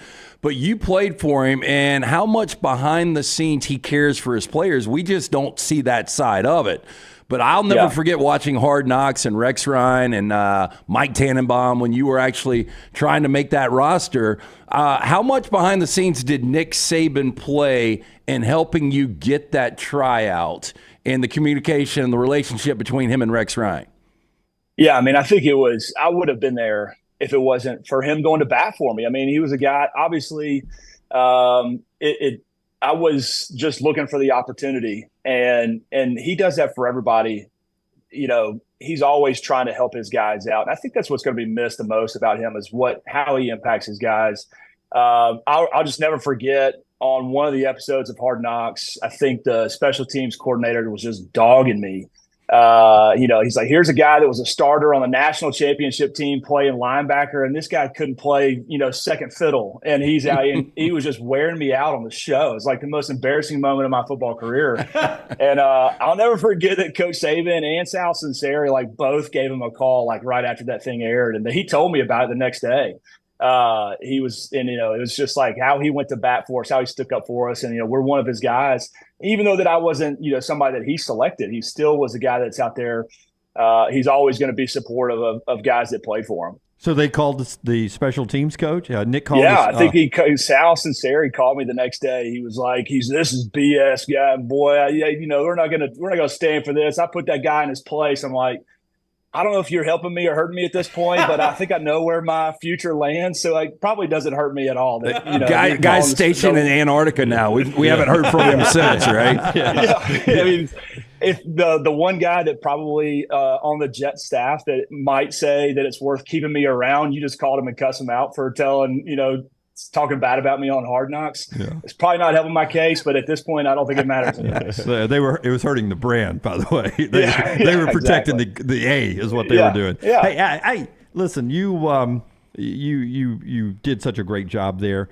Were you surprised that he worked until his final seconds before he announced his retirement yesterday? Because I'm texting guys on the staff and in the building, and they're like, Jim, I don't really think you're right about this. We're interviewing people to replace the wide receiver coach on the staff. We're interviewing people today. That's what we're doing. He wouldn't be retiring today. We're interviewing candidates.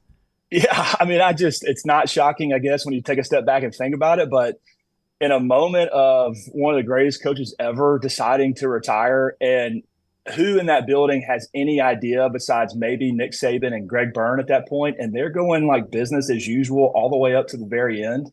I love the police escort out of the building, all the things that went along with it. I don't think anybody was prepared for that moment, but not a shocker that he's still working for the university. He's not just going to walk out and we all knew that he's such a process-oriented guy that he's not a guy that's just going to drop the program and say, good luck. Hopefully y'all can put together a search committee to go find us a coach. Like I doubt that that's the way that he was going to leave the program. And this was just part of it, like going out there and hiring it. It's like, I wonder what those guys thought about, 2 hours after they had their interviews. And then all of a sudden the guy that they just talked to for an hour is no longer with the program, what it does for their thought process and who's going to be able to come on and who the next guy is. I just feel like they had to have a pretty good idea of who that next guy is for him to be able to make that announcement at 4:00 yesterday. Former Alabama linebacker, played for Nick Saban's early national championship team, Cory Reamer, with us on the JohnstonRVCenter.com hotline. And I want to take you back to that Rose Bowl locker room after the win over Texas, because I've always heard this story, and it's one of my favorite Nick Saban stories. And I cannot remember if I've ever asked you about this before, Reamer, but I've always heard that he gets everybody settled down for his post-game speech, and he's like, seniors, congratulations. This is why you came to play football at Alabama. You've put this program back where it's supposed to be. Great work. And then he turned to everybody else that wasn't a senior, and can you finish this story?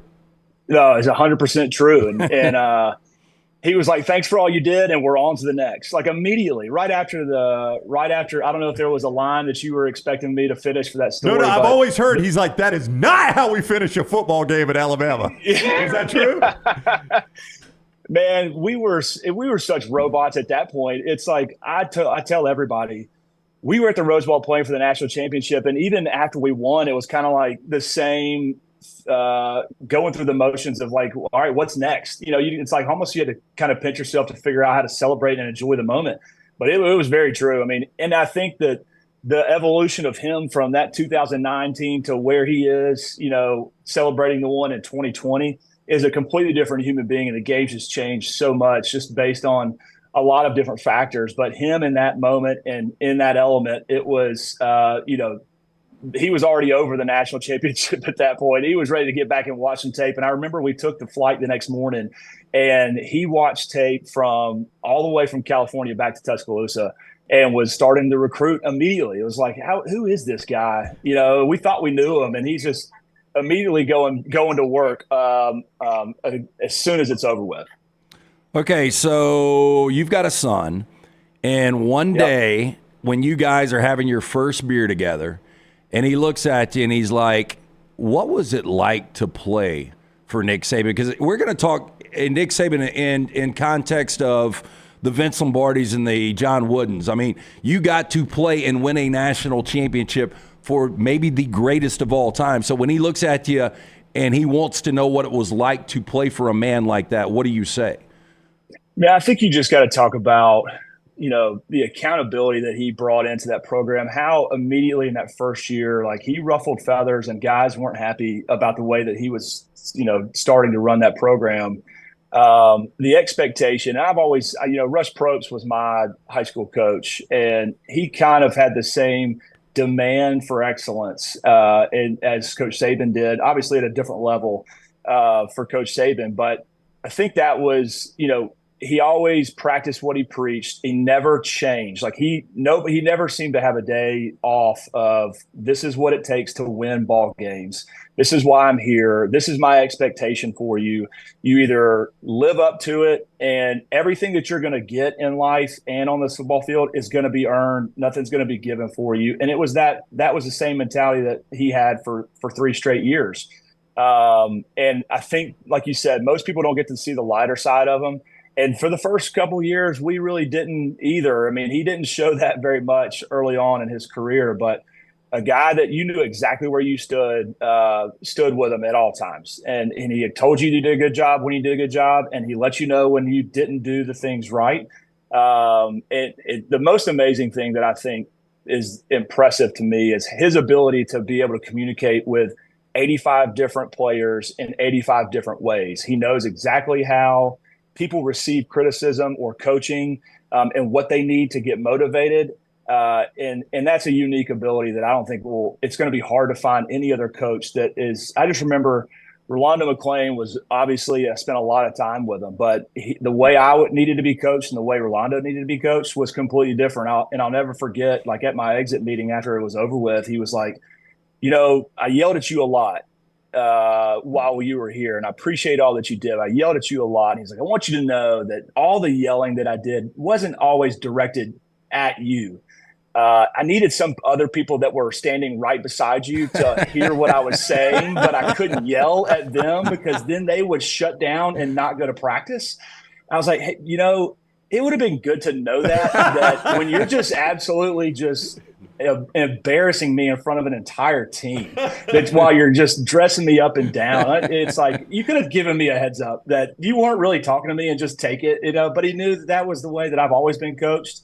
And he had to do it that way for other guys to hear what he was saying, because some guys would just, they just go over the sideline and it'd be hard for them to continue to practice on. So, man, we had a group thread last night of a lot of guys: Brad Smelly, John Parker, Mike Johnson, Baron Huber, Preston Dial, Brian Selman, all these guys. We were all texting last night, and it was just like, you got to reflect back on how special was it for us that we were the first team meeting that he had in Tuscaloosa. And you never forget that moment when he walks in and addresses the team, and how far it's, changed since that moment. But to be able to be a part of it, how fortunate we were that the transfer portal wasn't around, because we didn't have the same decisions that some of these guys are making right now that are in that locker room currently waiting to see who the next guy is. And it was it was just an awesome experience. We were lucky. Obviously, none of us that were in that room were recruited by him. He inherited us. We inherited them. And luckily, we stuck around and were able to be benefactors of it. Yeah, and made history. Are you having a hard time? Are you having a hard time like me picturing, like he was back at the office today at 7 a.m.? Yeah. Are you having a hard time picturing what his day-to-day will be like, not on that grind? Yeah, I mean, I don't know. I think it's going to take a long time for him to not to get out of this routine that he's been in.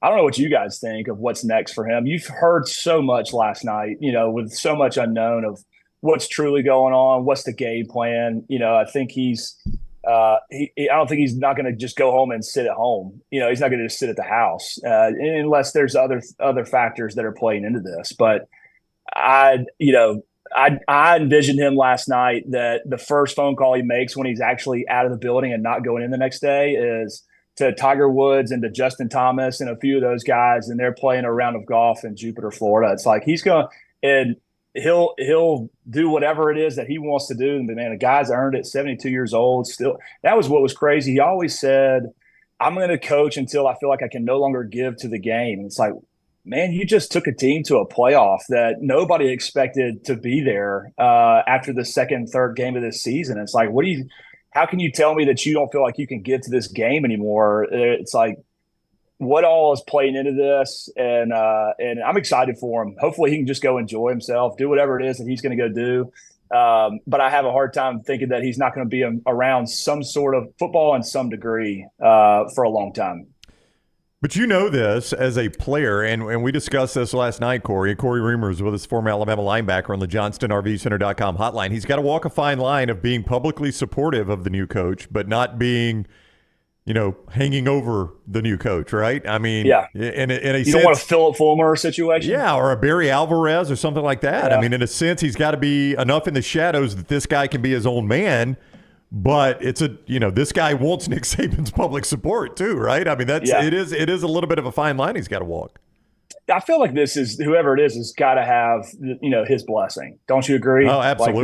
Like this is not going to be somebody that he doesn't sign off on, and probably gave Greg Byrne a few names that he would approve of being the next guy. But I think he knows what that's like. Being a guy who came to Tuscaloosa and asked for a lot of control over how things are done. And he's been in the NFL and seen GMs that try to hang over the coach and make a lot of decisions for him, and how detrimental it is to just the coach, to the staff, to everybody around.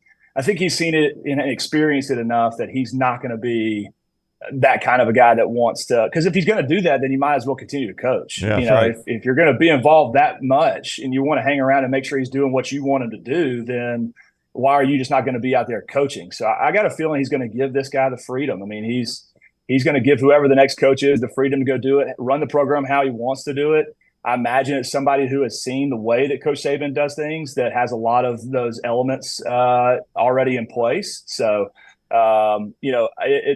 I just can't see him lingering and causing the new coach some headaches of just being a hanger on. He is Cory Reamer, the former Alabama linebacker, Hoover High School grade as well, and a good friend of ours. We always appreciate the time, Cory. Good talking with you, and thank you for the insight. Hey, appreciate it, guys. Y'all have a good one. Talk to you soon. All right, buddy. Take care. Cory with us on the JohnstonRVCenter.com hotline. We thank all of you for joining us, wherever you're joining us. Those of you on YouTube, we ask you maybe give us a thumbs up while you're here. That helps us a ton. And if you haven't already done so, subscribe and set your alerts so you know when we're live. We're 9 to 12 every day. But in instances like yesterday, even we didn't know we were going live at 4 o'clock. And there we were. Yeah, I apologize for the first 12 to 18 minutes. I was just sitting here by myself waiting for us all to get back here. And I was like, I'm just going to go natural, just what's it called when you just say what you're thinking? Just I don't know what it is. Spontaneous bullshit. Yeah. So I was just it was all soaking in, and I was just speaking. Soliloquy? Yeah, there's a monologue, stream of thought. Stream of thought. Okay. It was just stream of thought, and I don't know if it made any sense to anybody. But I just do you even remember what you said? No. I don't remember most of yesterday. It just went by like this. In fact, I will say when you said in the show before you in the meeting when we were like this could go down, and you were leaving, we need to be prepared to go 1 to 5 hours. You said. And I even thought to myself, a guy who loves to sit here and broadcast, I'll broadcast 24 hours a day. I thought to myself, Lance, 5 hours.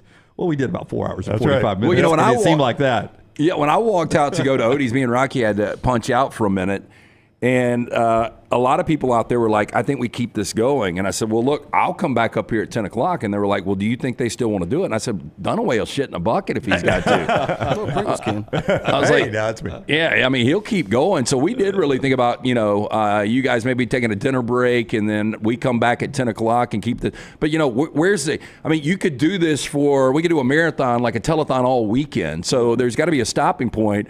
But with that said, whenever the next coach is announced, and it doesn't matter when that's going to happen, we will be here. We'll be here. That's why you subscribe and set alerts so you know we're here, and give us a thumbs up while you're here.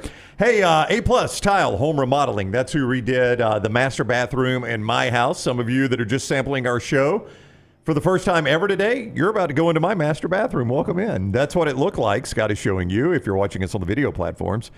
That's what it looked like when we first bought our house. A little outdated, and we liked the darker tones, and we knew we wanted to redo the bathroom, but we got to kick the can down the road. Finally, this past year, my wife was like, hey, we're doing it now. So she started scouring the internet.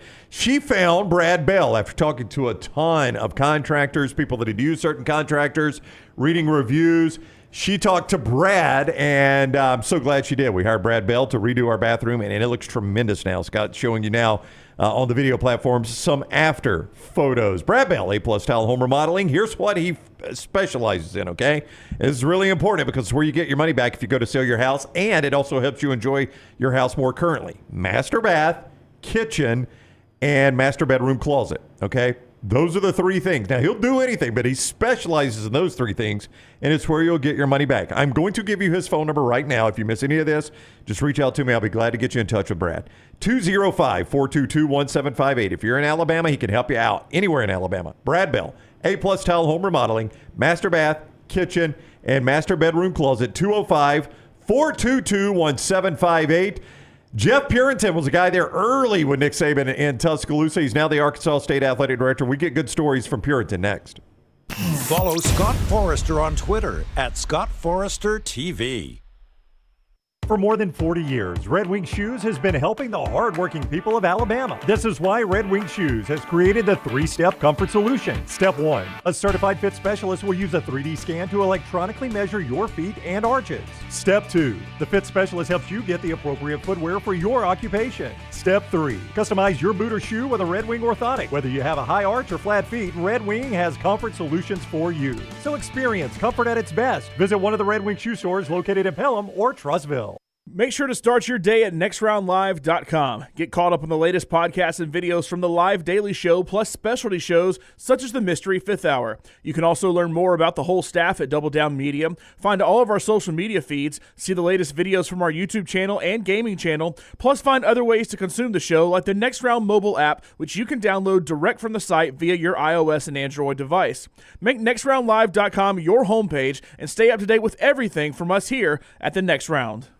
There are so many things I love about walk-ons. Authentic, mouth-watering Louisiana cuisine prepared fresh daily from scratch. A great beer selection and TVs everywhere to watch the big game every day of the week. And of course, they've got 2 great locations on Highway 280 and 119 and at Hoover near the Hoover Met. Walk-ons is also a great place for happy hour. 2 to 6 Monday through Friday with $5 moonshine swirls, $5 house pours, and half-price appetizers. And it's an easy take-home experience for the family as well. Highway 280 and Hoover with walk-ons. Hey, Lance Taylor from the Next Round to tell you about our friends at Gutter Cap. Gutter Cap's that patented aluminum cover system that fits over most existing gutters to keep out debris and eliminate that gutter cleaning. It's backed with a lifetime warranty, almost 20-year service record right here in Birmingham. Stay off that dangerous ladder forever. 45% off the retail price now if you call guttercapbirmingham.com. Call my good friend Chris Stewart now, 205-823-2212. Cap it, don't snap it. It's Gutter Cap. Hey, Lance Taylor from the Next Round to tell you about my friends at Michelson Laser Vision, located conveniently UAB Highlands. Almost 20 years ago, I went in for the procedure. Only took 12 minutes for both eyes. When I went in, I had 2200 vision. I was legally blind. Now I have 20/15 vision, still 19 years later. Make the call today. Schedule a hassle-free consultation, 969-8100. Dr. Mark Michelson, Dr. Jen Michelson, Michelson Laser Vision. Make sure you tell them the Next Round sent you, 969-8100 or MichelsonLaserVision.com. Hey, Ryan Brown here from the Next Round. Do you want to help pay for my kids' college and look great while you're doing it? You need to go to the Next Round store. Everything from hats to short sleeve and long sleeve t-shirts, sweatshirts, hoodies, zip-up hoodies, and much more. And we're adding new things all the time. Why would you not want to see my kids get a great college education and look great out in the public while you're doing it? Get the gear we wear all the time on the show, and there's only one place to get it. NextRound.store. That's NextRound.store.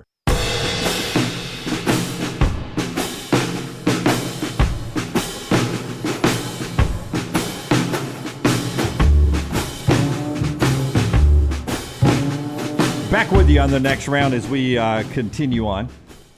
LTD&B with you. Show number 616. And it's the half shows that sometimes are the most meaningful. Again, 4.5 hours last night, and it's there forever. And I would encourage you to go watch it in real time. Maybe at some point this weekend or some point this off season. Just to what it was like as it was all breaking. Yeah. Emily Grace McWhorter, who was in Tuscaloosa last night, is over there in Tuscaloosa today. She will have some reaction from what's going on over there and everything, the emotions, but also the nuts and bolts of a new coaching hire in the process. I'll tell you, if you go watch what we did last night, as Jim said, available anywhere you get the show. That's one thing. Anything we do is always available on demand. You'll see us, like many people, process everything in real time. I mean, we were processing it in real time with everyone else. Yeah. We had a little bit of a heads up, but not much. Yep. And even with the heads up, as we said earlier, even where all this changed for us was one person that kind of gave us a little bit of insight, and it changed the way we approached this thing and started to think maybe there are some legs to this. But that was very late in the day yesterday. And truthfully, we were on the air before the players were leaving the meeting. We had already started the process of being on the air. So that's how we were reacting. And it was really weird sitting here and reacting live with Terrion Arnold and with Barrett Jones and Jake Coker and those people as they processed it all. And then our media friends like Brandon Marcello and Aaron Suttles as they were processing. It was just really good. Jeff Purinton is coming up. The show being brought to you by our friends at Hemphill. Tell us about Hemphill. Yeah, 205-229-2090. Adam, Chad, Andrew, the guys at Hemphill Services. Call. Tell them the next round sent you. Make sure that unit is ready to keep up with this changing weather. It is hard to stop a train. Trust the name. Birmingham has trusted since 1954 for all of your plumbing, heating, and cooling needs. Hemphill Services, 205-229-2090. Jeff Purinton has been a friend of ours for a very long time. He is now the athletics director at Arkansas State. Prior to that, was an associate athletics director at the University of Alabama and came to Alabama to kind of be the media liaison between us idiots in the media and the greatest coach of all time. And he's with us now. What's up, Purinton? How are you? I'm good. It's 47 here today, so I feel like it's warming up. It's been a little bit chilly in Jonesboro, so I'm still a little bit in shock that Coach retired yesterday afternoon. But happy for him. I sent him a text and sent Terry a text. Coach actually responded briefly. And I told Terry I'd be willing to come down and play some golf. She gets tired of him being around the house. And she said, how about tomorrow? I would say when we talked about bringing you on, I said, the great thing about Purinton is he was a guy that would give Nick Saban some shit back. Like, I'll never forget just early on, and it was the same laugh and grin and everything. You'd be like, yeah, he's having a shitty day. He's being a dick today. Like, you had a special relationship with him, and I think it takes that kind of guy to be able to work side by side with him. Yeah, it's funny. I didn't know Coach Saban when I was down at the Orange Bowl when I got some calls about potentially coming to Alabama. And I've known Kirk Herbstreit, as y'all know, for a lot of years, back before he's the big deal he is now.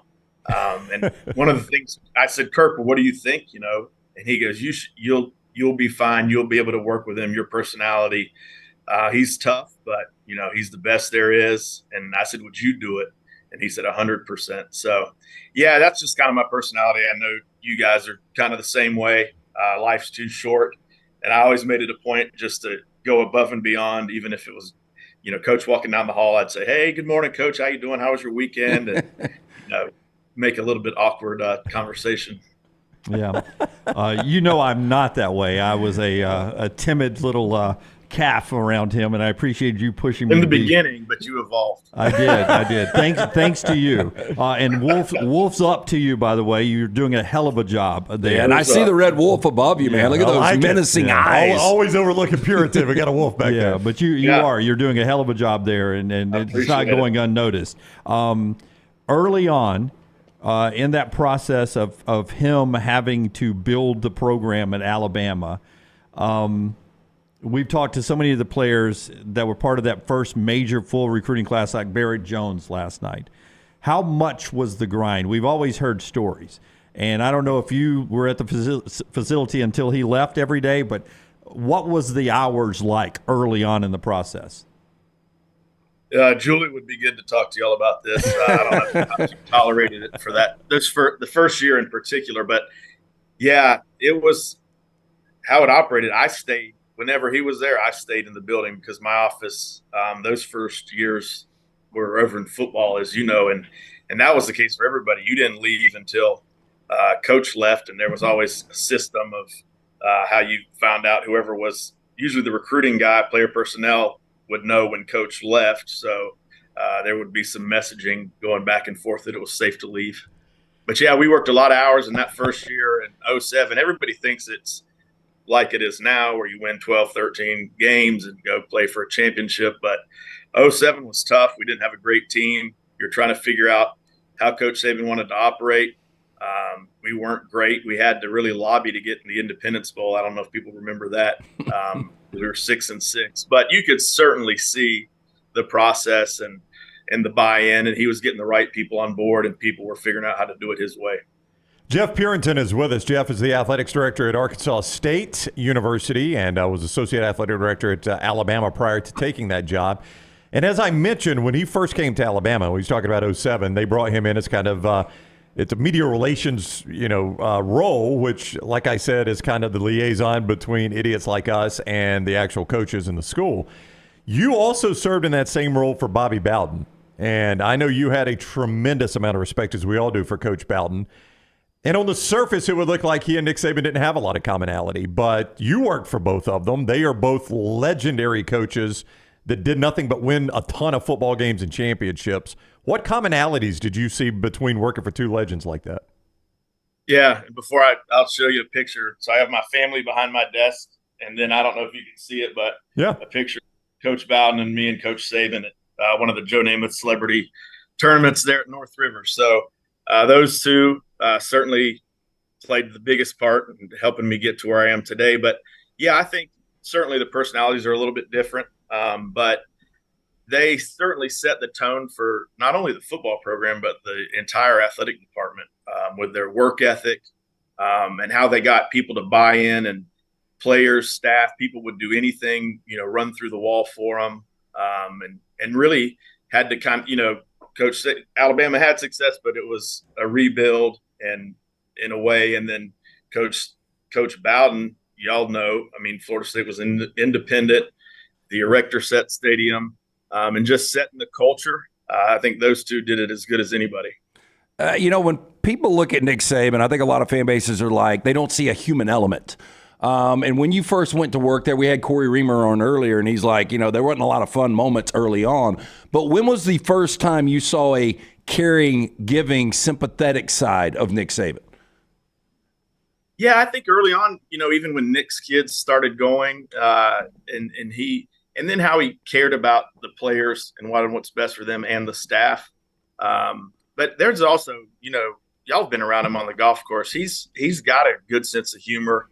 He likes to give it, and he wants you to respond and talk some trash. So I think really early on playing golf with him, we had some good times. And then, the noon basketball games were certainly entertaining. I wish we would have videoed more of that. Well, maybe not, because I got my butt kicked most of the time. But Marty Smith reposted that feature he did, and they cut all my part out of it for some reason. But just that part, and he's so funny, and his sense of humor is dry, so you got to kind of figure it out. But I remember a couple times, because I used to have to guard him every day at noon, kind of during the off season, and you needed to show up at noon. I remember one day Kirby and some of those guys showed up at like 12:15 or 12:30, and it was just me and Coach Saban standing out there, and he gave a speech to everybody that this is the noon basketball association, not the 12:30 basketball association, and you're here at noon, and this is not for you. This is for me, so I can stay healthy, so all of you have jobs. And everybody doesn't know if they can laugh or not. Was he another time I remember I had I think I had to get something for my life insurance. I had a physical, and the doctor's appointment ran long, so I missed the basketball that day. So the next day he said, "Where the hell were you yesterday?" And I said, "I had an appointment, and it ran over, and I had to get my life insurance done." And he said, "Well, you need to do that on your own time." And I wasn't sure, was he kidding? But I didn't miss another game for that. Was he good at basketball? Yeah, he's pretty good. I think we won one time in maybe 8-9 years.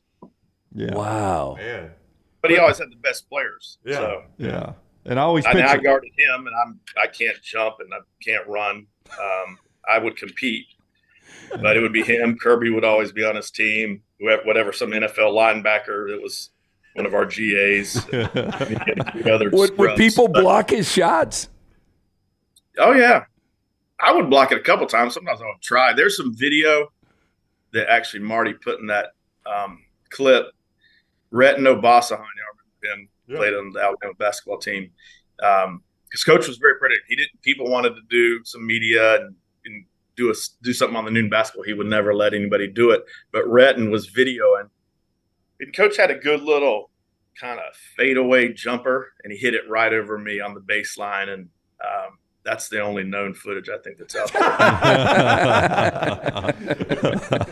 there. That is absolutely amazing. From yesterday, he worked up until the final seconds before he went in and had that meeting, which is an amazing story.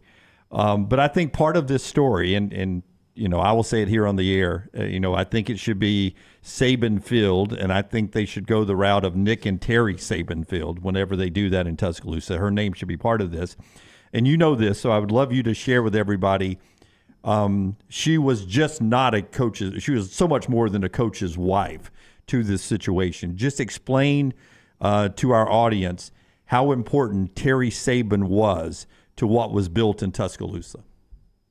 Yeah, exactly. And I think when you talk about the legacy, certainly it's coach and all the players and staff that he impacted, but the community and all the relationships Terry built, whether it was Nick's kids or different things with the city. I mean, it's really remarkable. And I think that's one of the things that's really special about college athletics is the impact you can make.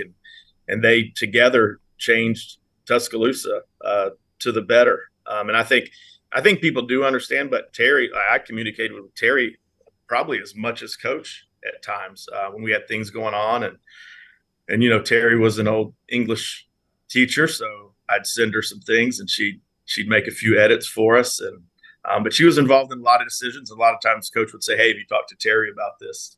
And she always had great wisdom, and they were certainly a great partnership. Yeah. And I don't like to give away, I was blessed to occasionally be behind the scenes. I don't like to give away too much, but that included, if I remember correctly, game day experience inside the stadium, right? She changed. I mean, Bryant-Denny Stadium was known as a sleepy game day experience until Terry Saban got involved. Am I a little bit correct about that? So I was obviously involved with a lot of that. So we got a lot of input from Terry, and we had a consultant come in that Greg had a relationship with, and really, cut out a lot of PA reads that didn't bring a lot of excitement, and really tried to build toward kickoff and added a lot of game day elements to probably what made it, or definitely what made it what it is today. And I would say it's right up there with the best in college football.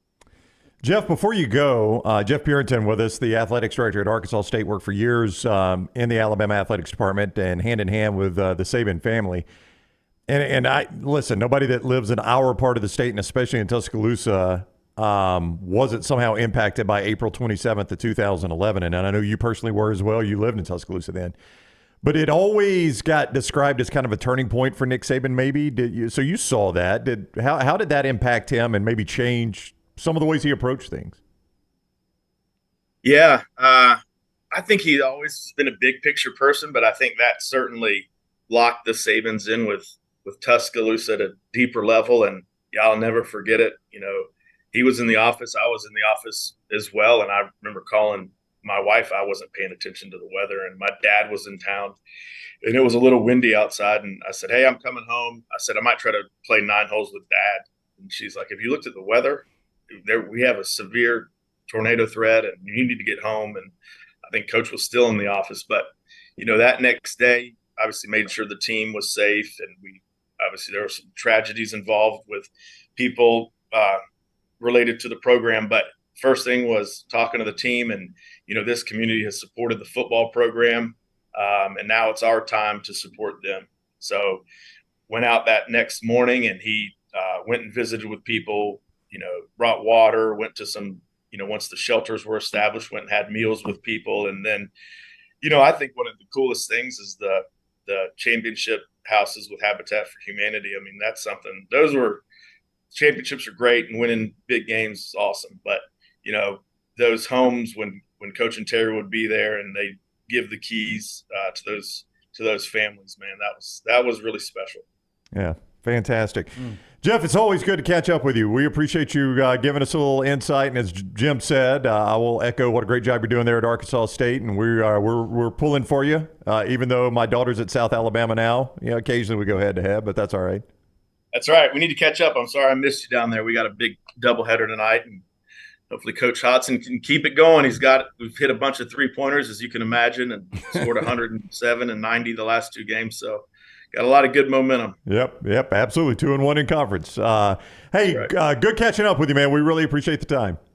All right, y'all take care. All right, buddy, take care. That is Jeff Purinton, the athletics director there at Arkansas State. Used to work hand in hand. He texted me. He got the video link from Rockstar, and he goes, I never knew his first name was Sean. That's what he said. He said, I just always known him as Rockstar.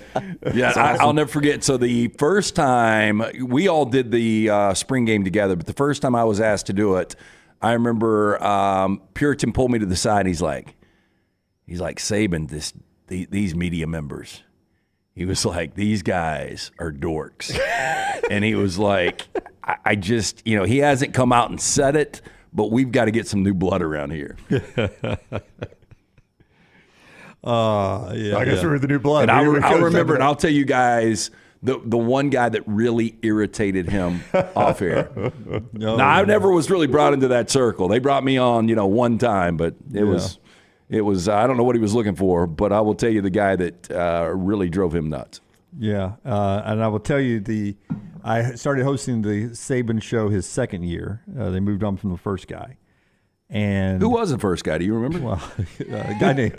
Well, I mean, that's on record. A guy named Don Halls. Okay. And then they moved on to me. They asked me if I wanted to do it. I said sure. And so 2008, they're unbeaten in the regular season. So I don't do a losing record. Easiest show ever, right? Yeah. Right. And then they lose in the SEC championship game, but they didn't do a Saban show after the SEC championship game. So I've yet to cover a loss.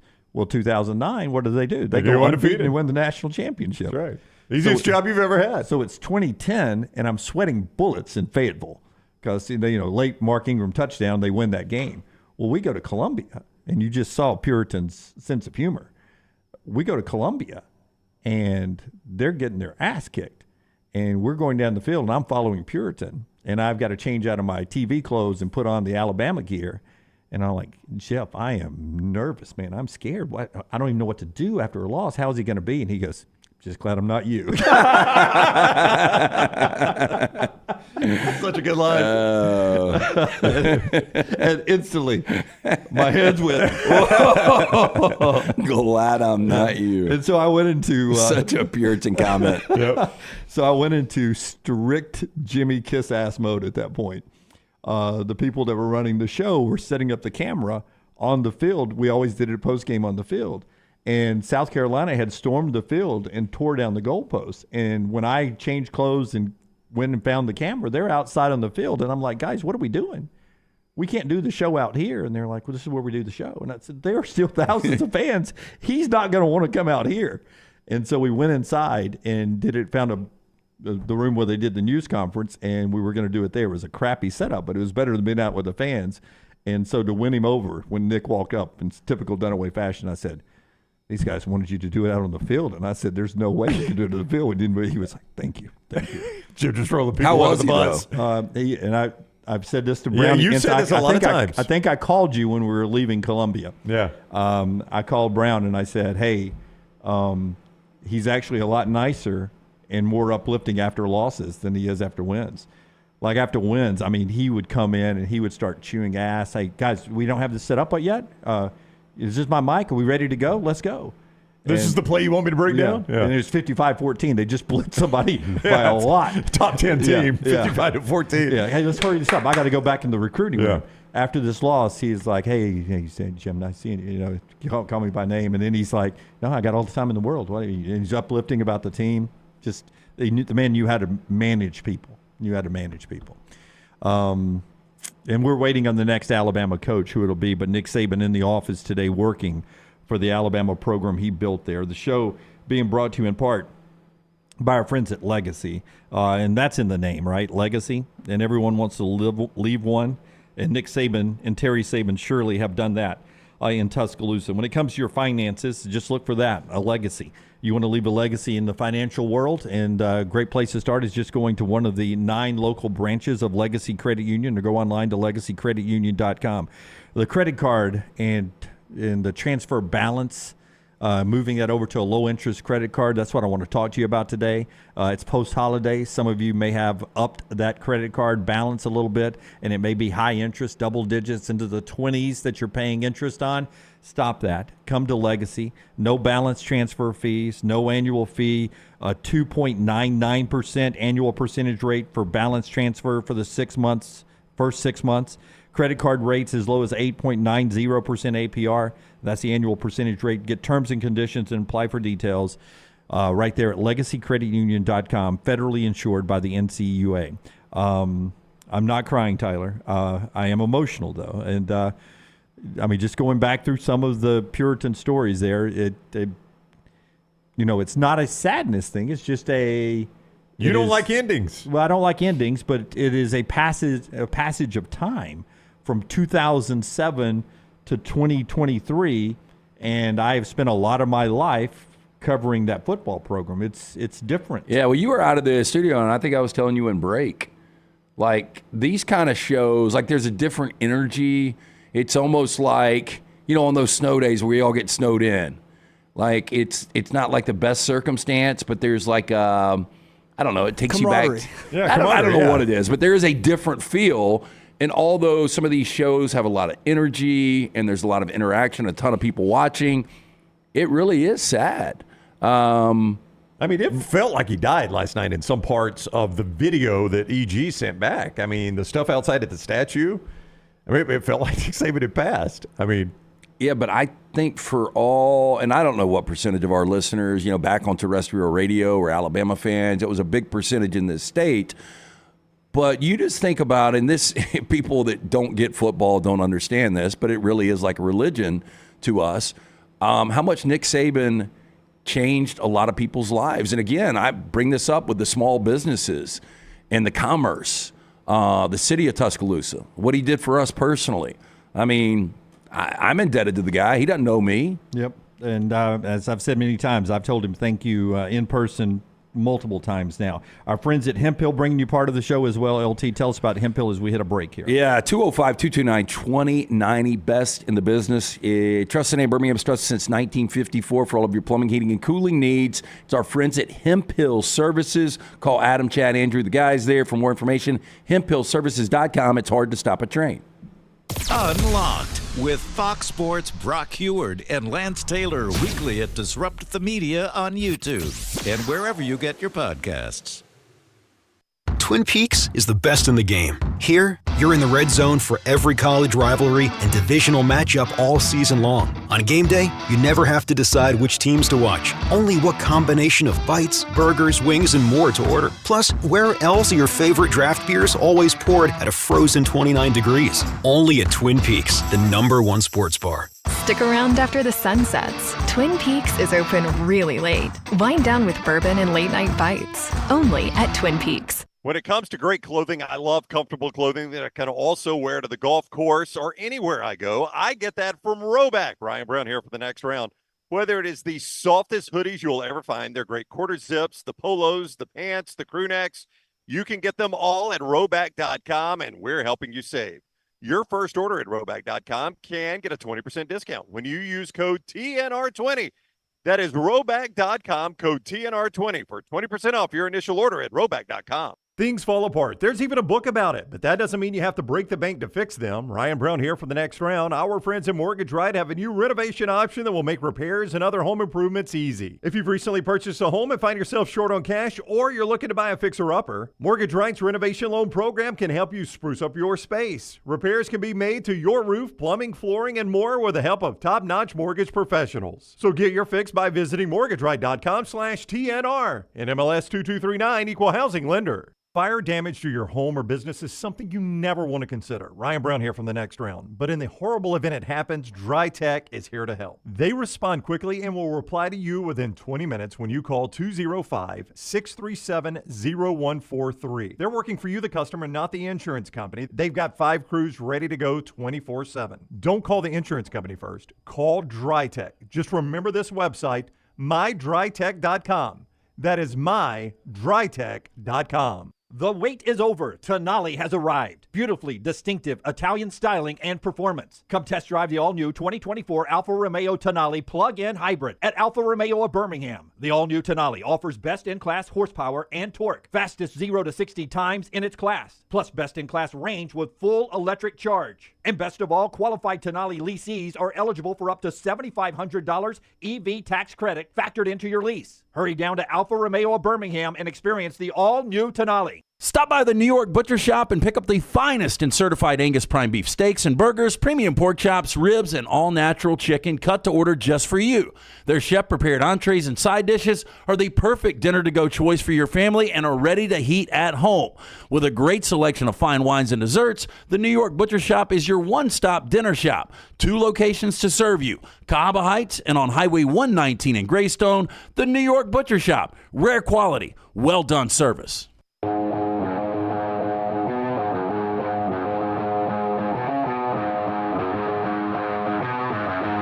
Hey, back with you on the next round. Michelson Laser Vision bringing you this part of the show. As I said, there is other news going on. We'll continue this conversation about who the next coach is going to be.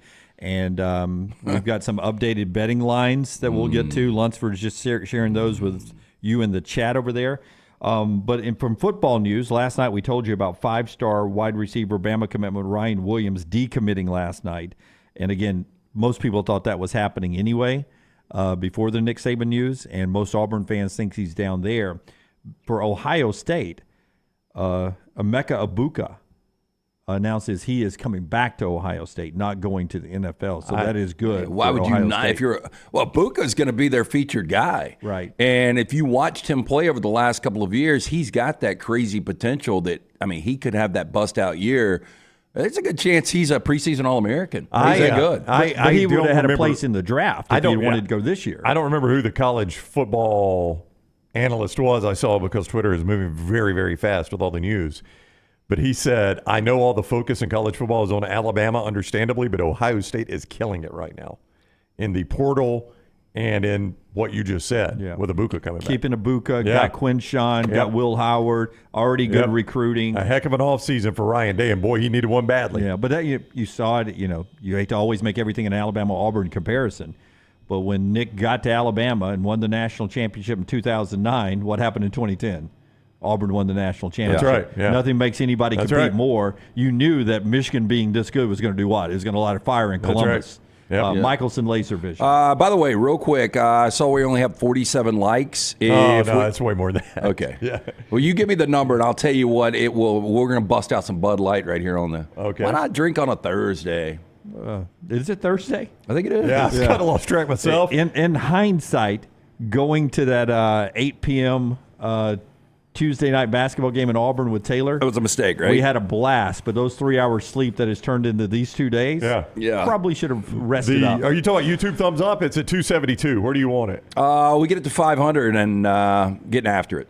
Okay, Lance will get after it if you get it to 500. Dunaway, will you have a cold beer if we get to 500? If Taylor brought it in here right now, a Michelob Ultra and or a Bud Light, I would drink it right now. Maybe if we get it to 1,000 or maybe 500, we do some kind of discount in the store? In the store or something. I don't run the store. I'm not on that committee. That's why who's on that? Lance is on that committee. Yeah, I'm on the social media committee. So yeah, we're still formulating exactly how we're going to move forward. By the way, with the merch in the store. By the way, my committee, we're killing it this week. Yeah, y'all are. Good week for y'all. I'm glad I'm on Taylor's team. Jay, 1,000 likes, and yes, you guys can call it. It can be tequila, it can be bourbon, it can be Red Mont vodka. I will do a shot. I will tell you 500 thumbs up, and I'll do a shot. 205-969-8100. That is the number you need to write down. Call, ask for Amy. She's going to hook you up with a hassle-free consultation. 0 to lose to find out if LASIK is right for you. Look, for about a decade, I wore the contacts. Pain in the ass to take out the contact, put it in every single day. A lot of times I would just go to sleep within the eye. Not healthy for the eye. Wasting money each and every year on the contacts and solution. Finally made that call to 205-969-8100.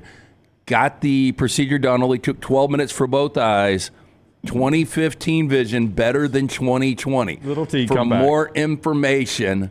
Hey, I went in there yesterday. I was like, I got to get a beer to go. And Little T was already drinking.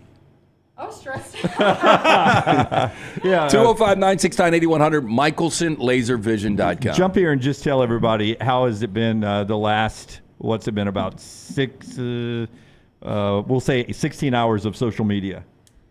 I have not slept a lot, like Dunaway said. The basketball game was great until this happened yesterday, and we were here until 10 p.m.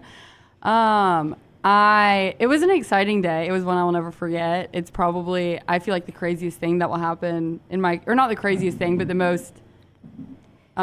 biggest story. Yeah. It'll be the biggest buzz unless Taylor Swift gets hit by a bus. Well, in sports. I Yeah. guess that might be sporting news now. But wait, do you have something? Well, we got breaking news. Okay, Yeah. Sorry, little T. But thanks. Good to see you. It is not Alabama hiring a coach, but it does impact Alabama. According to Matt Zenitz of 24/7 Sports, I'll just read the article. Alabama's next head coach will not be Dan Lanning.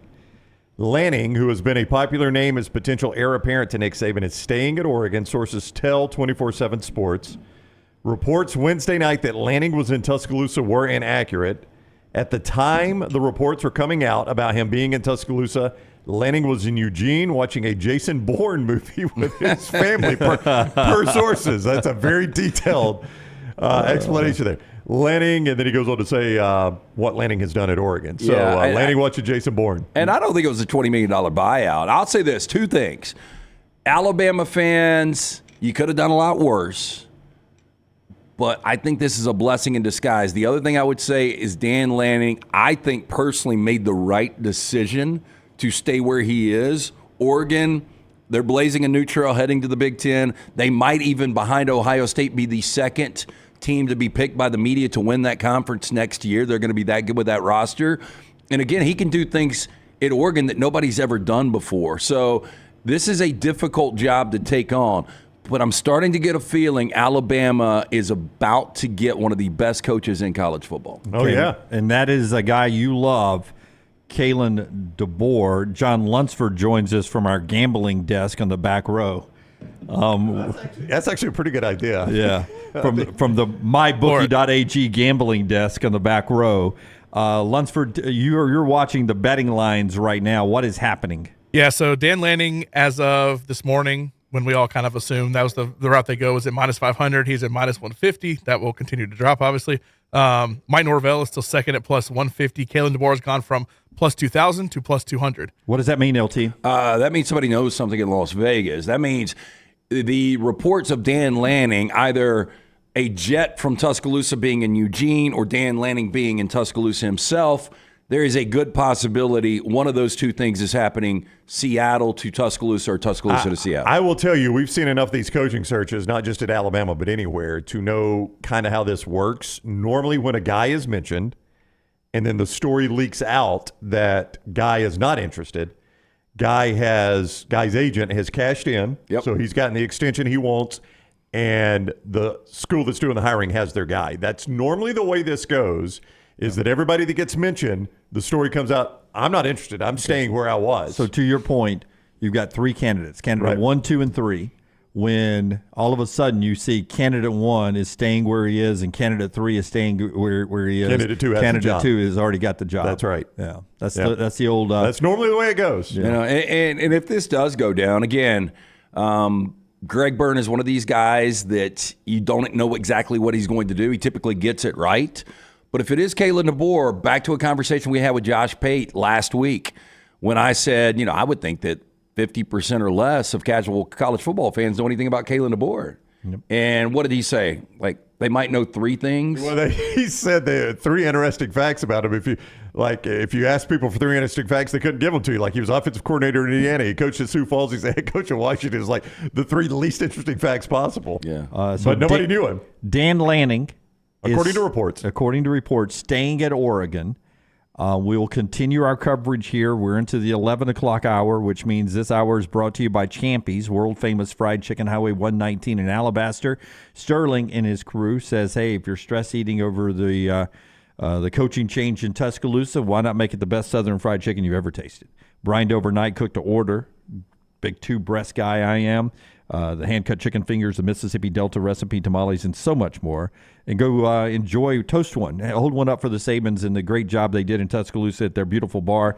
Champy's Chicken, champyschicken.com, Highway 119 in Alabaster. When we come back, more on the Alabama coaching search. Who's next? More of a tribute to Nick Saban. We'll hear from some guys who joined our show last night throughout the day. Are we done at 12 today? We don't know. We may go longer than that. We may be here all day. We don't know. Keep watching. Give us those thumbs up. This is the next round. Take the next round anywhere you go with official Next Round gear. Buy yours today at nextround.store. Are you ready for a winning season in your finances? Legacy Credit Union is bringing you a slam dunk deal on their credit cards. Apply for their balance transfer and pay zero balance transfer fees. That's right, there is no balance transfer fees, and they're offering a jaw-dropping 2.99% APR for the first 6 months. Whether you're looking to clear the cord of those holiday expenses or just wanting to streamline your finances, apply online today, legacycreditunion.com. Annual percentage rate, terms and conditions may apply. See credit union for details. Federally insured by the NCUA. This hour of The Next Round is presented by the Birmingham Racecourse Casino, now featuring 7 days of giveaways with your chance to win a share of up to $125,000. The more you visit the Birmingham Racecourse Casino, the more chances you have to win. Hey, Lance Taylor from The Next Round to tell you about our friends at Gutter Cap. Gutter Cap's that patented aluminum cover system that fits over most existing gutters to keep out debris and eliminate that gutter cleaning. It's backed with a lifetime warranty, almost 20-year service record right here in Birmingham. Stay off that dangerous ladder forever. 45% off the retail price now if you call guttercapbirmingham.com. Call my good friend Chris Stewart now, 205-823-2212. Cap it, don't snap it. It's Gutter Cap. When it comes to great clothing, I love comfortable clothing that I can also wear to the golf course or anywhere I go. I get that from Roback. Ryan Brown here for The Next Round. Whether it is the softest hoodies you'll ever find, they're great quarter zips, the polos, the pants, the crew necks, you can get them all at Roback.com, and we're helping you save. Your first order at Roback.com can get a 20% discount when you use code TNR20.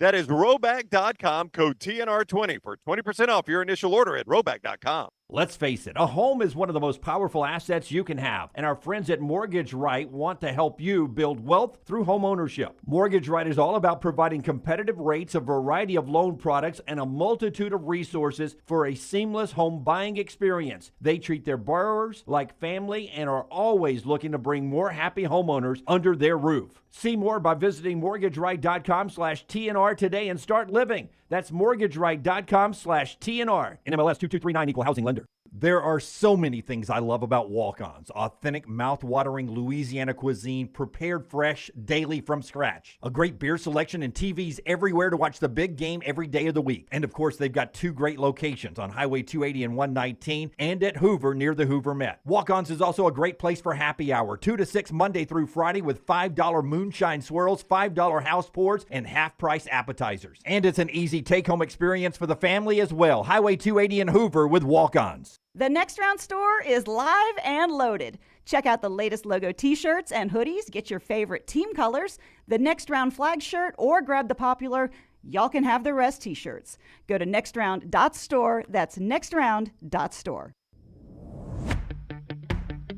Jim Dunaway, Lance Taylor, Ryan Brown, and Rockstar.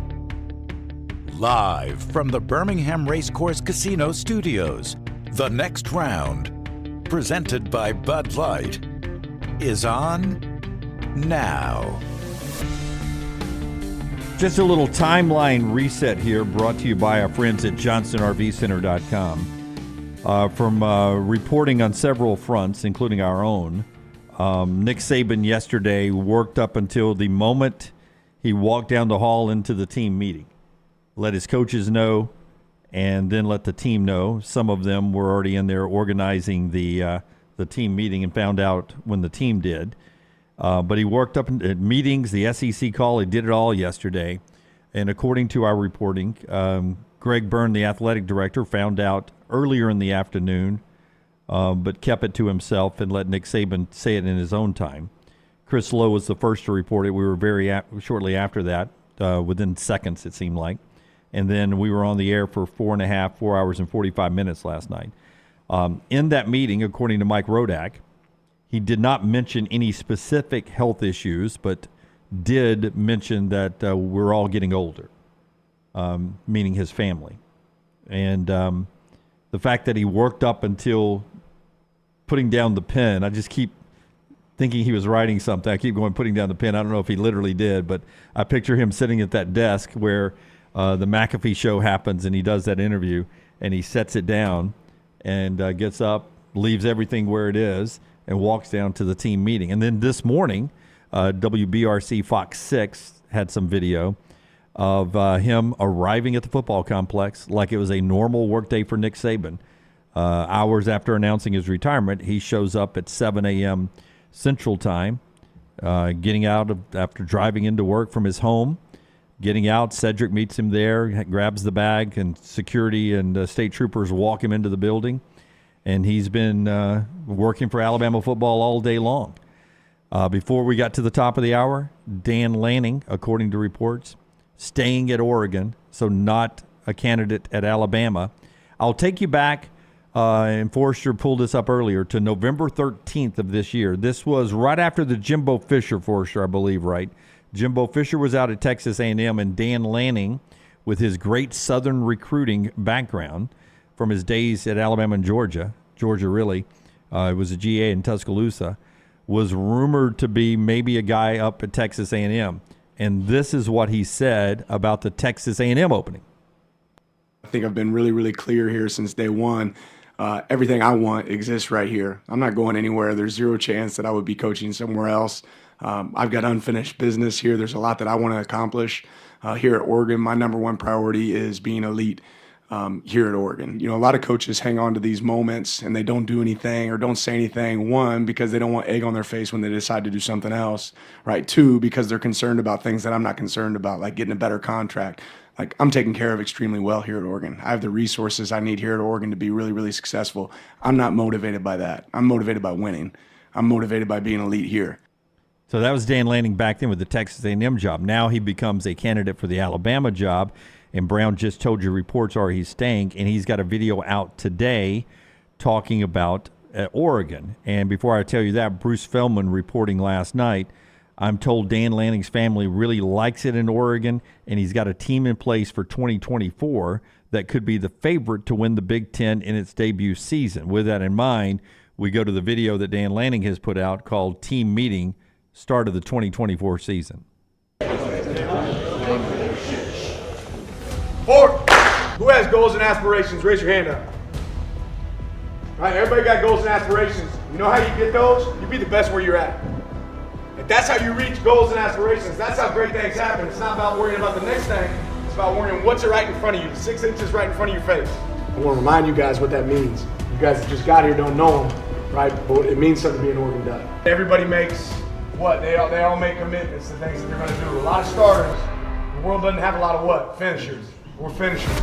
I want to be here in Eugene for as long as Eugene will have me. This place has everything that I could possibly ever want. There's a little bit of a problem in society today with people looking for what's next and where there's an opportunity. And the reality is, you know, the grass is not always greener. In fact, the grass is damn green in Eugene.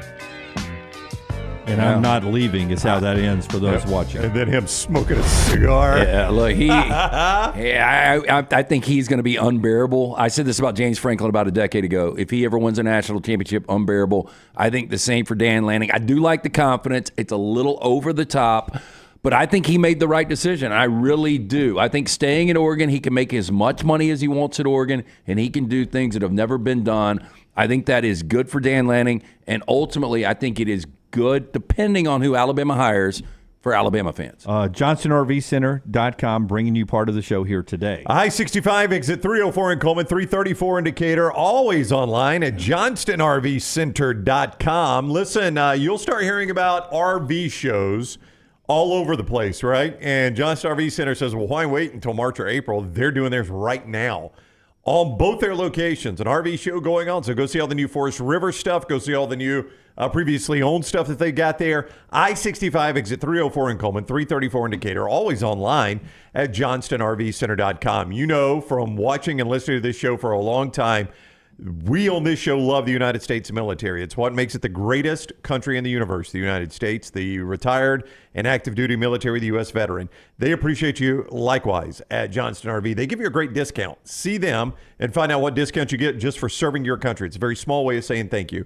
I-65, exit 304 in Coleman, 334 in Decatur, and JohnstonRVCenter.com. Our Redmont breaking news story right now is Quinn Ewers. He is announcing right now he is coming back, returning to Texas next year. He's not going to the NFL and he's not going to the portal. So the Arch Manning era is going to be held off probably for one more season there in Austin, Texas. Yeah, and I think Arch will hang around. A lot of people think that he might bolt to the portal, but I think Arch will get a little more playing time this year, and I think this is a wise move out of Ewers. This is, again, maybe the deepest quarterback draft we've ever seen.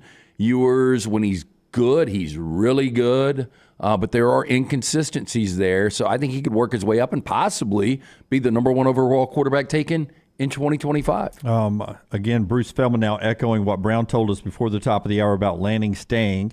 He says, as I reported last night, his family loves it there in Eugene and can win national titles there, though nobody's ever done it. Will be interesting to see who takes Alabama, and that's what Bruce is tweeting there. You are starting to settle in on Kalen DeBoer. Yeah, I mean, that's if I was Greg Byrne. What do I know? Okay, so some of our viewers and listeners instantly pull up 24/7 recruiting. Yep. And they say, LT loves Washington, Utah, never fails to amaze me. Washington currently 30th in recruiting. I think when you look at just recruiting and you don't factor in the portal, then in this day and age, you're missing a big part of how that Washington playoff team was built.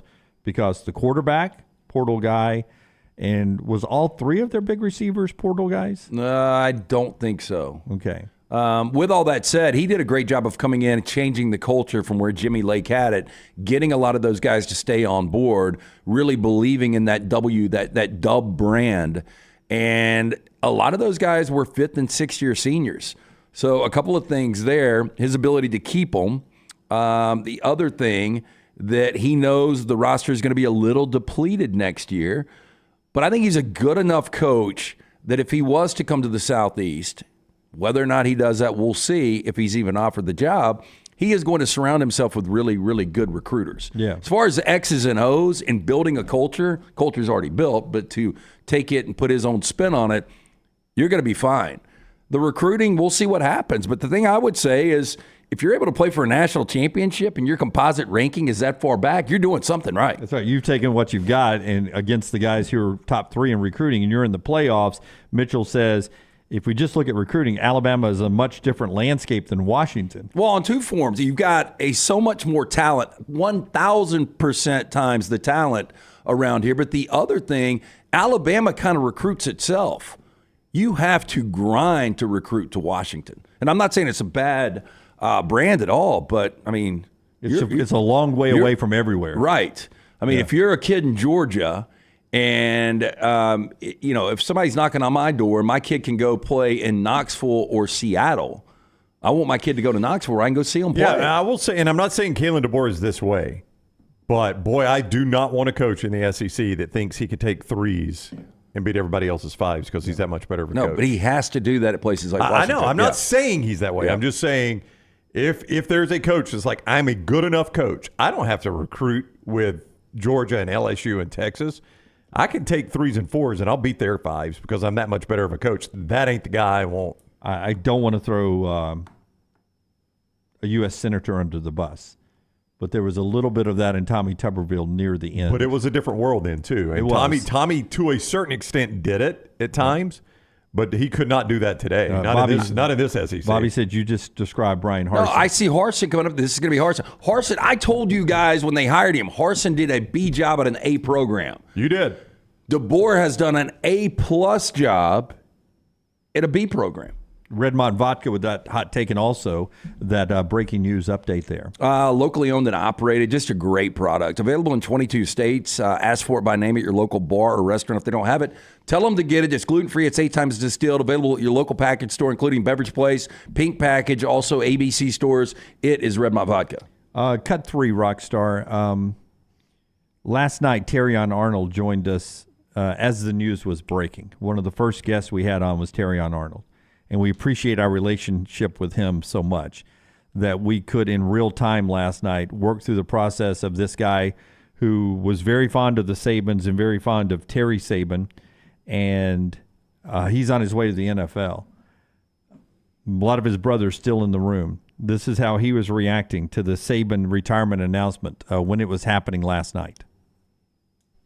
If I'm being honest, I told y'all that he was going to die coaching, and when I said that, obviously it's just one of those things. He's been in it for so long, but I just remember him saying a long time ago, if I ever feel like a liability or my health when it comes to the game and different things like that, then I'll be done with it. But I think what people can't really fathom is the fact that he's retiring. But at the end of the day, he's 72 years old. Like Coach Saban is 72 years old, and being a head coach is stressful, it's hard, it's gruesome, and he just makes it look easy. And it's hard to obviously see him let go. But at the end of the day, man, that man got to live, man. He got to take care of him and Miss Terry, enjoy his family. You only got so much life to live. I feel like even this year, looking at like the way like he handled the media and stuff as far as it came to us, like the whole thing with Lanning, man, you know, a testament in life, let all naysayers know. Like him just being supportive among that, man, Miss Terry, different things like that. Like I don't think it's a testament to like knowing that he was geared to retire, but just him carrying it and like connecting the dots, looking backwards, you would say, nah, that's not normal for him doing that. Terrion Arnold on the show last night. Now, he was not normal. I mean, there was nothing normal about Nick Saban.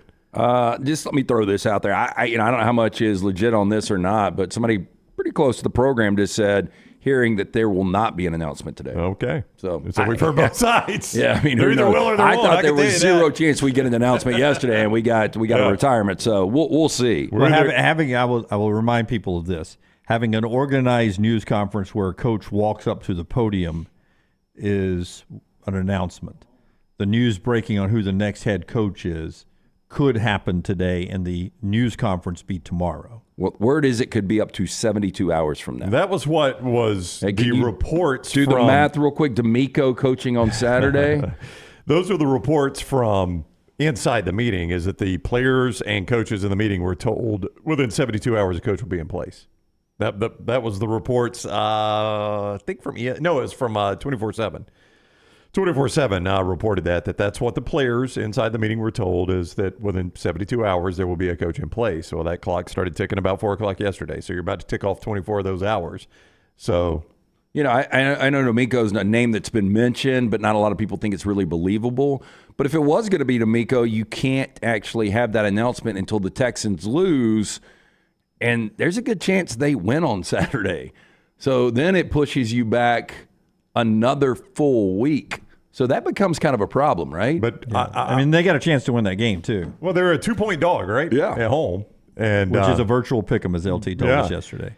But I would also say, even in a win, if you're D'Amico, you're always worried about image, right? And how bad is that image if you, or even in a loss, I should say, how bad is that image if you lose on Saturday afternoon and by Sunday morning you're the coach at Alabama? It looked like you had checked out. Yeah, I don't think he would want that. I don't think D'Amico would have a conversation. As much as he might love the program, as much as that might be his dream job, he might tell his agent, look, I don't want to hear anything about this. I'm tunnel vision right now. You get it lined up on Cleveland. You do whatever you want to do in the back, and we'll figure this out after our season is done. But I'm fully prepared on playing all the way until February and being in Las Vegas. It's not going to happen. Pritch Law says, I ain't real hyped about the Norvell stuff.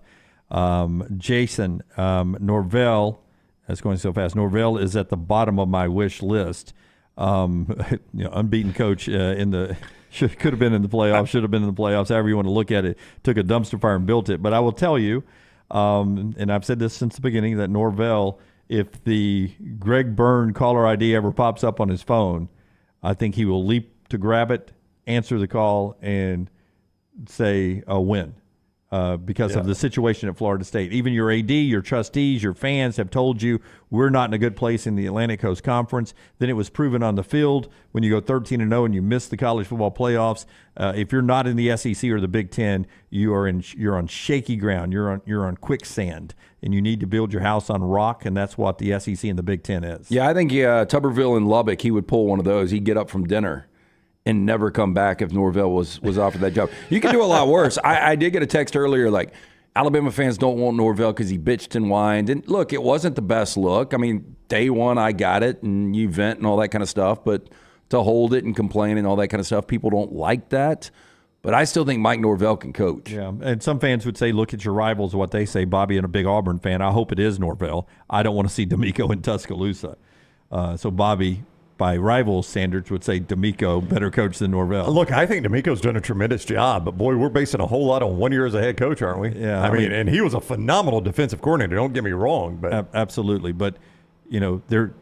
I mean, it's both called football, but I'm a firm belief they're two different sports. I'm with you. The National Football League and college football are two different sports. It's both the game of football, but when you factor in recruiting and all of that and not the draft, it's two different animals. I would say, though, with NIL and transfer portal, it's closer than it's ever been. It's closer than it's ever been. You're exactly right. You got free agency every year. Don't you get the feeling, though, and they are completely different brands, but with college, there's something more personal. When you're the head coach, you're the face of that program. That's right. And there's just, as much as I love the NFL, and the Rams are another child to me, but there is something special about college football. And I know it's a pain in the ass now to coach at that level.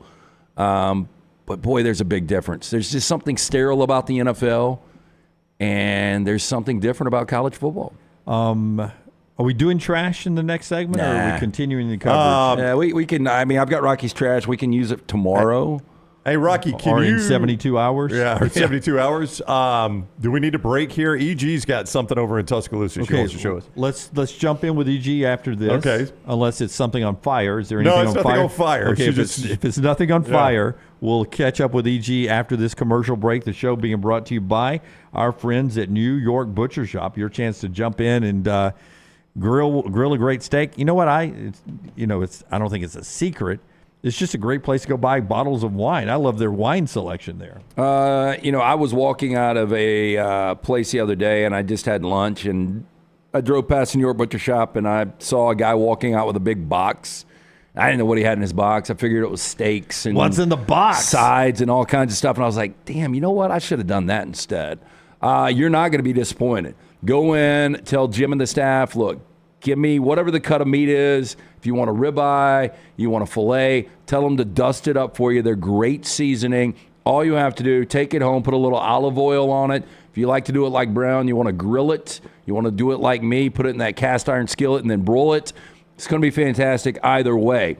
Don't forget about the great selection of fine wines and desserts. New York Butcher Shop, one-stop dinner shop, 2 locations, Cabo Heights, Highway 119 in Greystone. New York Butcher Shop, rare quality, well-done service. Never miss anything Auburn. Watch Village Vice at Wardam Pods on YouTube and listen wherever you get your podcasts. There's only one Champy's world famous fried chicken. Poor boy's tenders, full fried chicken plates, and a little bit of the Mississippi Delta with chicken on a stick and hot tamales. On your way to or from the big game on Highway 119 in Alabaster, stop by Champy's Chicken. Hey, there's nothing worse than waking up to a plumbing problem. Don't get caught in a flooded house. Call the guys at Hemp Hill Services. Adam, Chad, and the team at Hemp Hill are the only ones I trust to fix it and fix it right the first time. Hemp Hill Services does it right and always at a fair price. For all of your plumbing, cooling, and heating needs, trust the name that Birmingham has trusted since 1954. That is Hemp Hill Services. Call now, 205-229-2090. That's 205-229-2090. This hour of The Next Round is presented by the Birmingham Racecourse Casino, now featuring 7 days of giveaways with your chance to win a share of up to $125,000. The more you visit the Birmingham Racecourse Casino, the more chances you have to win. When it comes to great clothing, I love comfortable clothing that I can also wear to the golf course or anywhere I go. I get that from Roback. Ryan Brown here for The Next Round.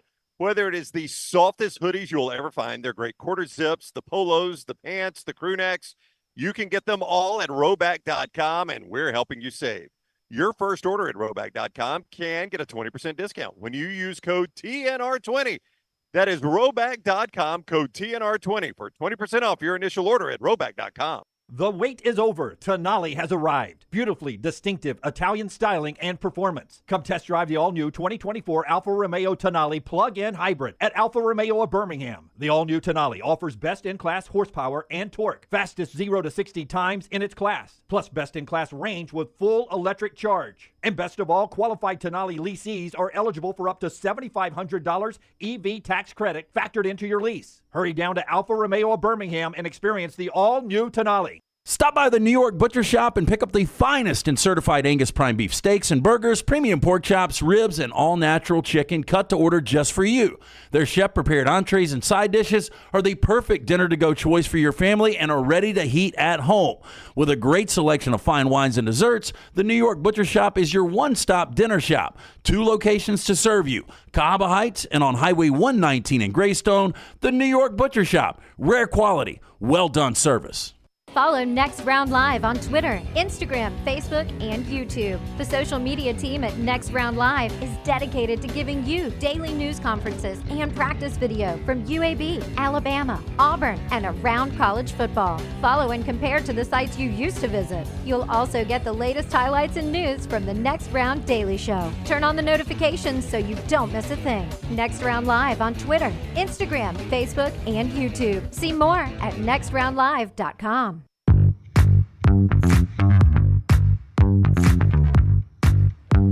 Back with you on the next round as we continue on. We're about to check in Tuscaloosa with Emily Grace when she jumps on. She's jumping on, or is she sending pictures? She's jumping on. Okay. She will jump on with us. So we'll see what the scene's like in Tuscaloosa. She's been there all morning, and she's going to be there until there's a coach hired. So she's not living on to the white smoke. She's not living on a billboard or anything. She's got nice accommodations. And said good luck. Yeah. Don't spend this all on one meal. But she was excited to go to Tuscaloosa yesterday. She never wavered. She left before there was even a hint of an announcement coming that Nick Saban was retiring. When everybody in the building was still saying she was on her way down there. Just in case. So she is fantastic at that. We'll check in with her right after. I remind you that our friends at Precision Sports are absolutely fantastic when it comes to taking care of you when you need it. Maybe you tweaked something this holiday season. Maybe you reacted badly to the announcement yesterday from Nick Saban and you jerked your back or your neck or something, or maybe you got carpal tunnel because you're sitting there updating, see who the next coach is. Whatever the situation, our friends right there at Precision Sports Medicine and Orthopedic want to be your provider in 2024. Use this number, 205-512-3885, 512-3885, and the website, precisionsportsortho.com/2024. They'll be able to help you from knee pains to back pains, hip pains, any pain. They'll take care of you in 2024 with our friends at Precision Sports Medicine and Orthopedics, getting your life back on track. Orthopedics better together. Find your provider today, 205-512-3885, precisionsportsortho.com/2024. Real quick, just clean something up before we go to EG. Roma Dunze was always at Washington.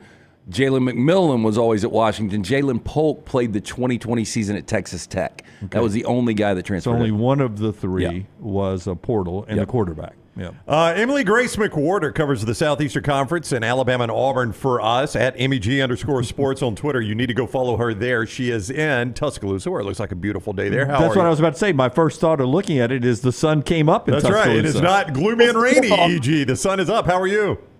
I'm great, but I need to show you guys who I'm with right now. Okay. Who are you with? And he may look a little familiar.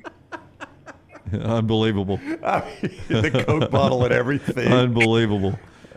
What's his name? Yeah. This is Preston. Yeah. Preston. Hey, Preston. Give us a little bit. Give us a little bit, Preston. How's Nick reacting today? Well, I woke up this morning and I was kind of like, okay, so it wasn't a dream. It was real. I was out here yesterday about from the moment that the announcement was made that he retired up until about 3 a.m. I've kind of just been out here just kind of soaking it all in. We're all paying our respects, not like he died or anything. No, not at all. Yeah. We're just paying tribute to the greatest coach of all time. We got to see the last 17 years of his coaching career, and it just means a lot to be out here. Where'd you get that ring? Can you take it off and show it to us? Yeah, so every game day, I actually have an assortment of rings I wear with my outfit. I got these from someone who makes them in Las Vegas. They're just replica rings. But I I've just been out here just having a good time. You know, there was a whole group of people out here yesterday. We were singing Sweet Home Alabama, Dixieland Delight. People were putting stuff down by the statue, and it just accumulated into a whole bunch of stuff. It straight up looked like a president died or something. So you were there till 3 a.m, you said? Yes. And you're back today? Yes. Are you an actual student at Alabama, or are you just a fan? I am a senior this year at Alabama, but I have been a lifelong fan. Okay, so light load on the classwork, I guess. So you are a fan. Yeah. First thing I asked was, do you have class today? And what'd you say, Preston? It's syllabus week. I'll be all right. I like that. I mean, he's right. Syllabus week was an easy skip. If you're a true fan, you will stay out there until football season kicks next year. I'll stay there before, during, and after. Okay. Who do you want to be the next head coach there, Preston? Well, at the moment, I want it to be Lane Kiffin. Not gonna lie. Why Lane Kiffin and not Dan Lanning? Good question. Well, because Dan just announced a minute ago it's not going to be him. So I'm moving on for Dan Lanning. Okay. I liked Dan Lanning until he didn't like me. So how do you feel about Lane's antics on social media? Do you enjoy that, and do you want that to be kind of the new era of Alabama, or what's the deal with that? I don't want that to be like entirely what represents Alabama. It absolutely is entertaining. Yeah. I think it's funny. I mean, sometimes he'll talk a bit too much and it'll come bite him after. But I think with his recruiting weapons and stuff at Alabama, I feel like he's working with a lot more resources. If he comes here and does that, I feel like students will eat it up more. Yeah. So it'll be like a generational shift to have a younger guy come in and doing more college age friendly stuff. But yeah. That sounds good, Preston. Until he steals your girlfriend. That's right. It all works out good. I want to apologize to you first, Preston, because I got confused when you first popped up on our big screen here. I thought you were the guy on social media that did the Nick Saban impersonations. So I thought that. What made you think that? Was it the Coke? Dude, I got glasses. You're in full costume. I don't know that guy's name, but he's on my feed all the time. And I sort of took over. I bumped EG out. I was like, well, let me hear the impersonation. Preston, go ahead. And then you went into real voice, and I was like, well, your impression sucks all of a sudden, but that's really your voice. I don't know if I can do a Nick Saban voice. He's got a really drawn out voice. Yeah, you can't. Yeah, for the record, I wasn't asking for one. Now that I know you're not the guy who does slowed it down. I'm going to say the same thing. Just really slow. I'll go back to what I said, Preston. I'm sorry. I messed up. You don't need to mess up. It was on me. That was a me mistake. Yep. Yeah. Confusing time right now. Yeah, very confusing time. You're right. Everything is upside down. Yeah. Well, roll damn Tide, Preston. Roll damn Tide. Yep. I asked him if he had to purchase anything for this, and he said no. Good. Yeah. You already have the outfit. Hey, do me a favor.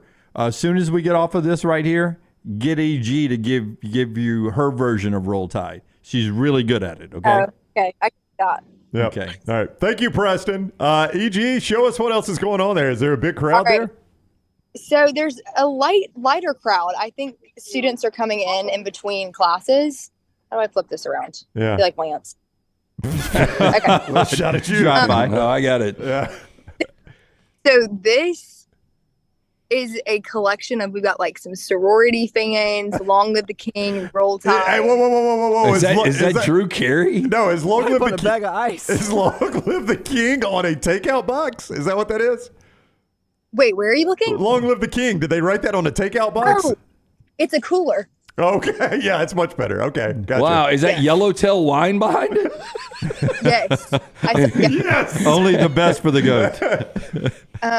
We also got some cash. I don't think he needs that, but yeah, I think Saban's good. Yep. Yeah, that's for the next coach. That's when they thought they had to pay $20 million to Oregon to get Dan Lanning. Read the what's the note card with like a handwritten letter. I don't want to disturb him. You don't have to disturb. Well, he's not dead, but you don't have to disturb it. Yeah. You don't want to be cheeks for 7 years. Oh yeah, read the Dear Nick, please. Thank you for all you've done for our city, for bringing us back to the spotlight and investing in our people to make them the best versions of themselves. We love you. Okay. That's really good. That was nice. Of course, E.G., I know you just well enough that you're so good on the air. That was like 50 words, and you shortened it to 10. So I think you're making it up now. It's the piece of pizza's on the light just in case when it gets dark you got something to eat. Reese it up. The cake. Full cake. That is a full cake. Yeah, it's like an Oreo cake. It looks like. Why are we making that expression though? Why do we have a duck? I don't know. Oh, that's got to be Dan Lanning. That was Lanning related, I think. Oh, I love that. More. What is Aflac. that? It was Aflac. Show him the duck. Yeah. What? Oh, yeah. That's what that was. Aflac. I ain't give a. That's the wrong quote. Yeah. Don't give a piss about nothing but the time. I've seen that guy on social Hey, media. would it be sacrilegious for you to eat a Little Debbie oatmeal cream pie? No, guys, I got some yesterday in honor of him. I'm not gonna lie. I went to Publix and they were all sold out. Hey, is that a Bible verse that you just showed me? Was that like, well done, good and faithful servant? The day of your reward is coming. Wow. Yeah, can you see, God, you won 6 national championships. You don't even, conversation over. Yeah, no wait time. He's in the fast pass. 7 if you count the one at LSU. Yeah. All right, what we got? Wait, we missed something. She said they sold out of Little Debbie's at Publix. Hey, they sold out of oatmeal cream pies. Wow. Well, did Derrick Henry come by and hang up his crown? Maybe. Get well soon. Good balloon. That's a good one. Got a spider monkey hanging from him. Yeah. Get well soon. Wow. Goat. That's just amazing stuff. Amazing stuff. Yeah. I'm trying if there's any other good little hidden things. Is that a fraternity composite with a photo taped over? Yeah. What? Sigma Chi.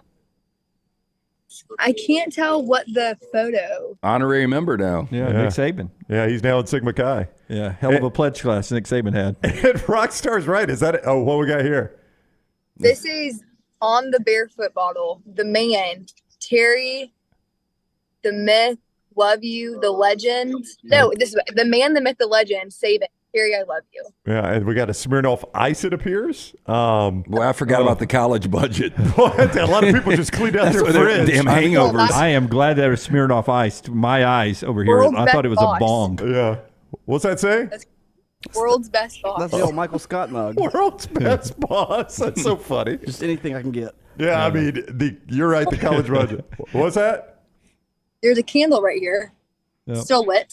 Okay, still lit. All right. Don't burn the joint down. That's Bryant Denny Stadium. Wow. Yeah. Boy, a Yellowhammer cup from Galette's. Yeah. It really is. People just cleaned out. Oh, Buc-ee's. What do we got for Buc-ee's? Bug nuts. A pumpkin. So what happened? Somewhere since 4 o'clock yesterday, somebody's just riding by and they're like, "What do you have to drop? I got a pumpkin. I want to get this out of my car." We've cleaned out our fridge. I got a size 11 shoe. Let's go to Bryant Denny. Anybody got any buck nuts? Yeah, let's put that in the statue. This is something else, EG. What's that? Pickles. Some pickles. Hey, those pickles are good, by the way. I've had my daughter bought some of those. What is the if somebody dies? I know you kind of got to leave the stuff, but what is protocol on somebody that's not dead with all that shit around his statue? I mean, what is the time limit? Well, it's also open food for animals to come get. I don't know what they're going to do with most of this. I don't think Nick Saban's going to come by and check it out. Maybe he will. Not you could shoot me in the head if he comes by there. Can you see him picking up the buck nuts and everything? Hey, thank you guys. Appreciate this a lot. I'll keep the yellowtail and the buck nuts, please. And all the Cokes and the oatmeal cream pies. It's quite the scene here. But I'm having fun. Listen, I know you don't do bits or anything, but you know, a sign on the side of the road, honk if you love Nick Saban, any of that stuff. You'd go deaf today, standing on the side of the road. I can go get a poster board. No. I was just thinking of crazy things that could happen today in Tuscaloosa. That's an awesome report. Thank you so much, EG. Yeah, we should point out EG's hanging out in Tuscaloosa. Should be back on the show tomorrow. If there is any sort of breaking news there in Tuscaloosa, we'll go right to EG. You can follow her on Twitter. Great way to do it, at Next Round Live.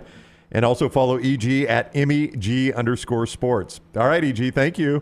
All right, I will check in with y'all later if anything interesting happens. I do have a faculty angle in the works to get some different points of view about who Nick Saban was. So I'll keep you guys updated on that. Oh, I like that. EG working a story while she's there, too. I like that. Good job, EG. Thank you. And, Bye, y'all. All right, that's Emily Grace McWhorter from Tuscaloosa for us. And apparently in the store right now, we have a new Thank You Goat T-shirt available. Is that true, Forrester? There it is. Oh, yeah? In black and in gray, greatest of all time, 6 national titles, 9 conference titles, 4 Heisman Trophy winners. Is that 40 future head coaches? Most first-round draft picks. Thank you, Coach. Wow. Is that right? 40 future head coaches? I don't know what that means. Well, that sounds heavy. Well, that's incredible.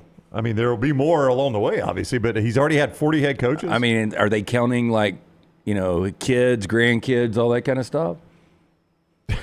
Yeah, I really don't know. I mean, if you put Saban out the stud, what could you get on him? Oh, my God.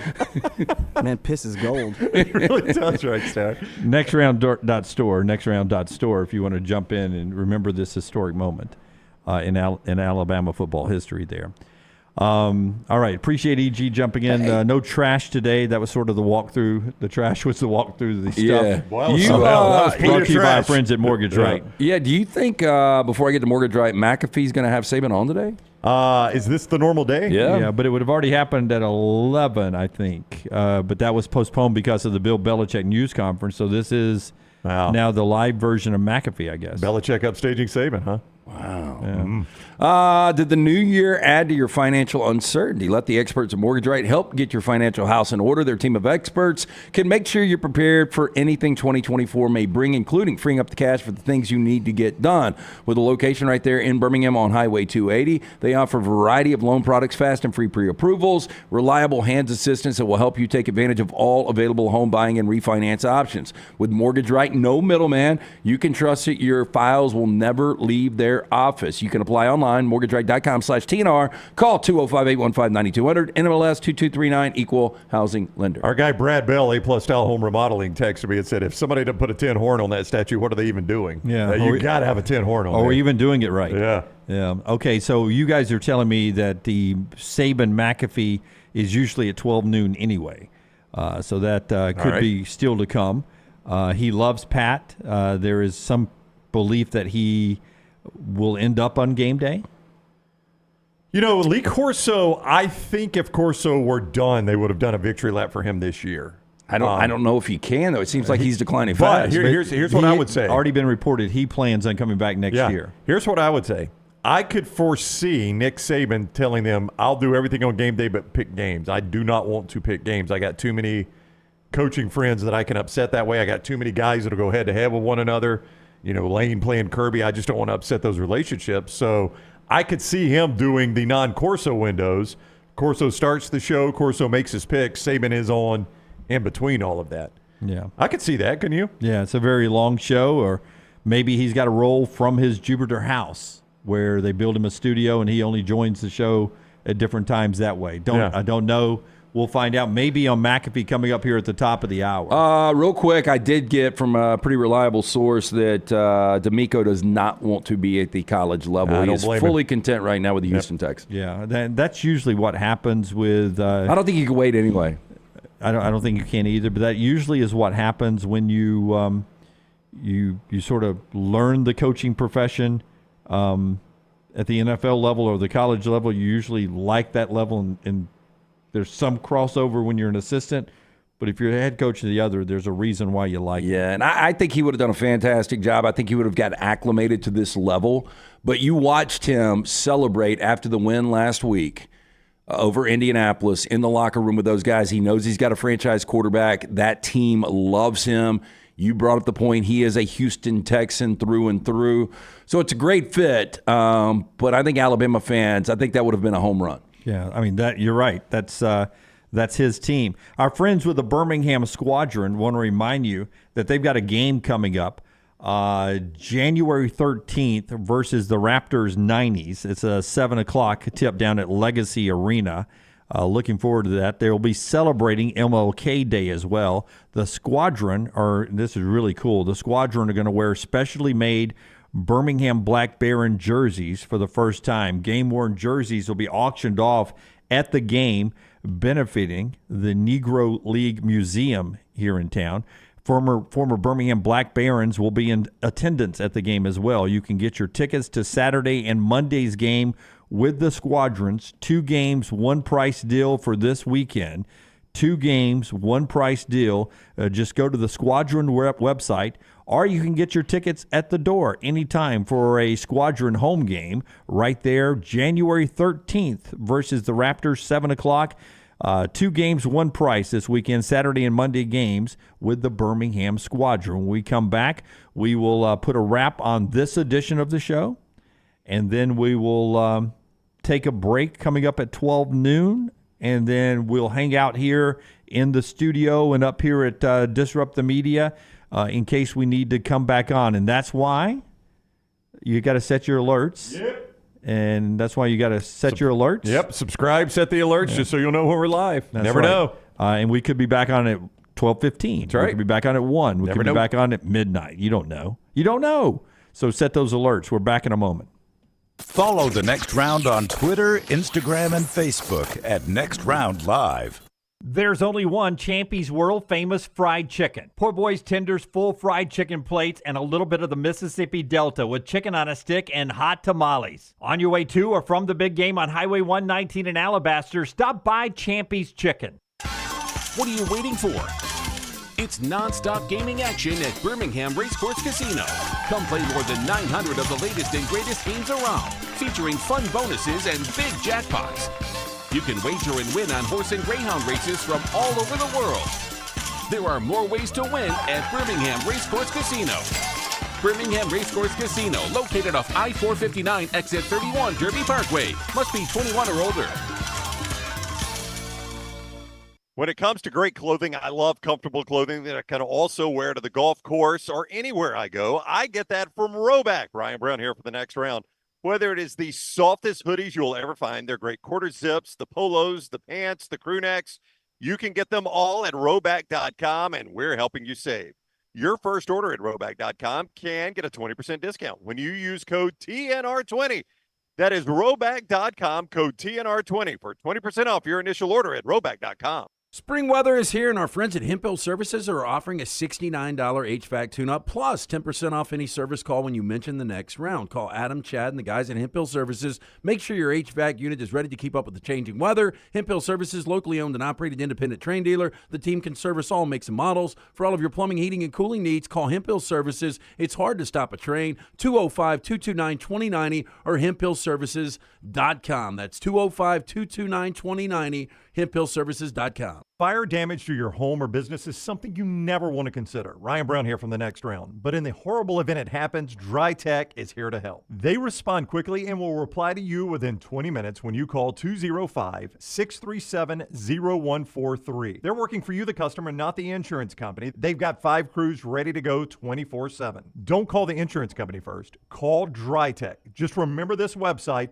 mydrytech.com. That is mydrytech.com. Hey, Lance Taylor from the Next Round to tell you about one of our favorite places for breakfast, lunch, and dinner. That is Hamburger Heaven since 1982. Hamburger Heaven has been serving Birmingham's best hamburgers, cheeseburgers, French fries, hand-spun milkshakes, and sandwiches made fresh to order. All of their ingredients are fresh and prepared daily. This includes their beef, always fresh, never frozen, hand-pattied each and every day. For breakfast, lunch, or dinner, visit any of the 4 locations, Highway 280, Irondale, Gardendale, and Homewood.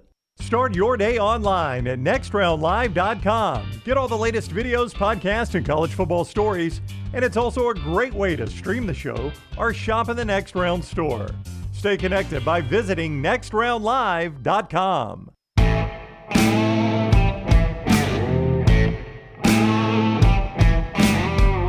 Our friends at Gutter Cap bring you the final segment of our show. Tell us about Gutter Cap. 205-823-2212. That is the number you need to call. Look, it's a dirty, dangerous job. It's the last thing you want to do on a weekend after working a hard week. You don't want to get on the roof. You slip, you fall, you snap the neck and die. You're no good to the wife or kids. Cap it, don't snap it. 205-823-2212 or guttercapbirmingham.com. I'm going to go ahead and say it before we get back to serious stuff. I think we're close enough to do a shot. On the Oh, I didn't even look. On the likes. I think we're around the thumbs up, 450. Lil T, can she bring us a shot? What do you want to do a shot of? You want to do bourbon? You want to do tequila?